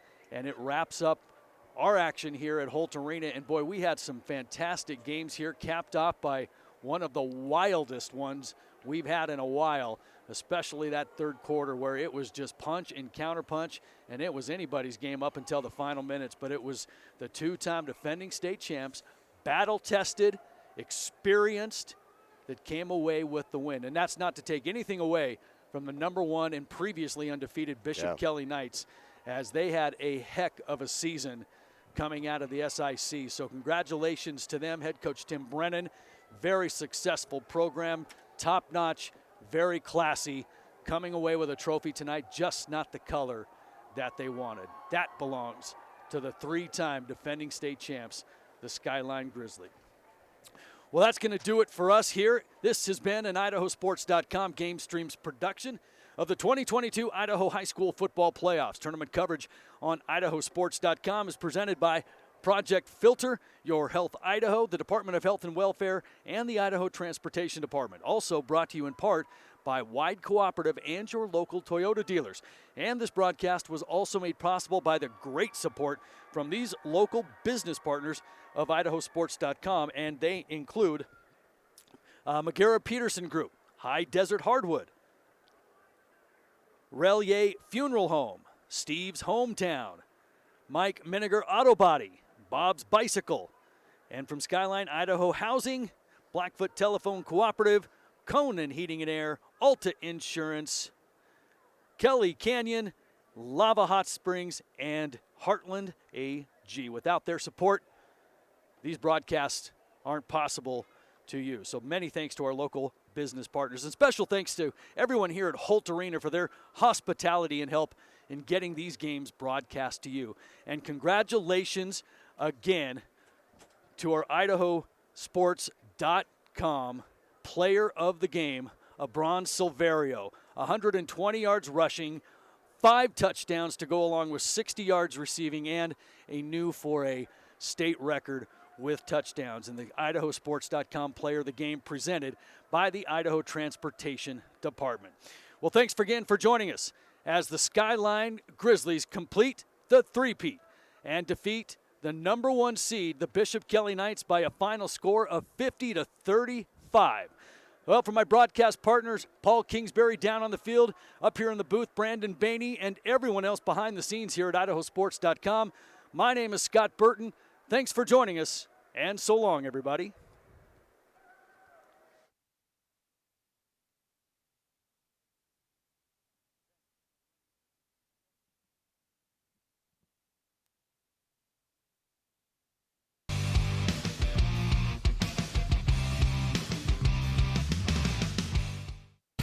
This has been a presentation of IdahoSports.com GameStreams. This broadcast is copyrighted to Idaho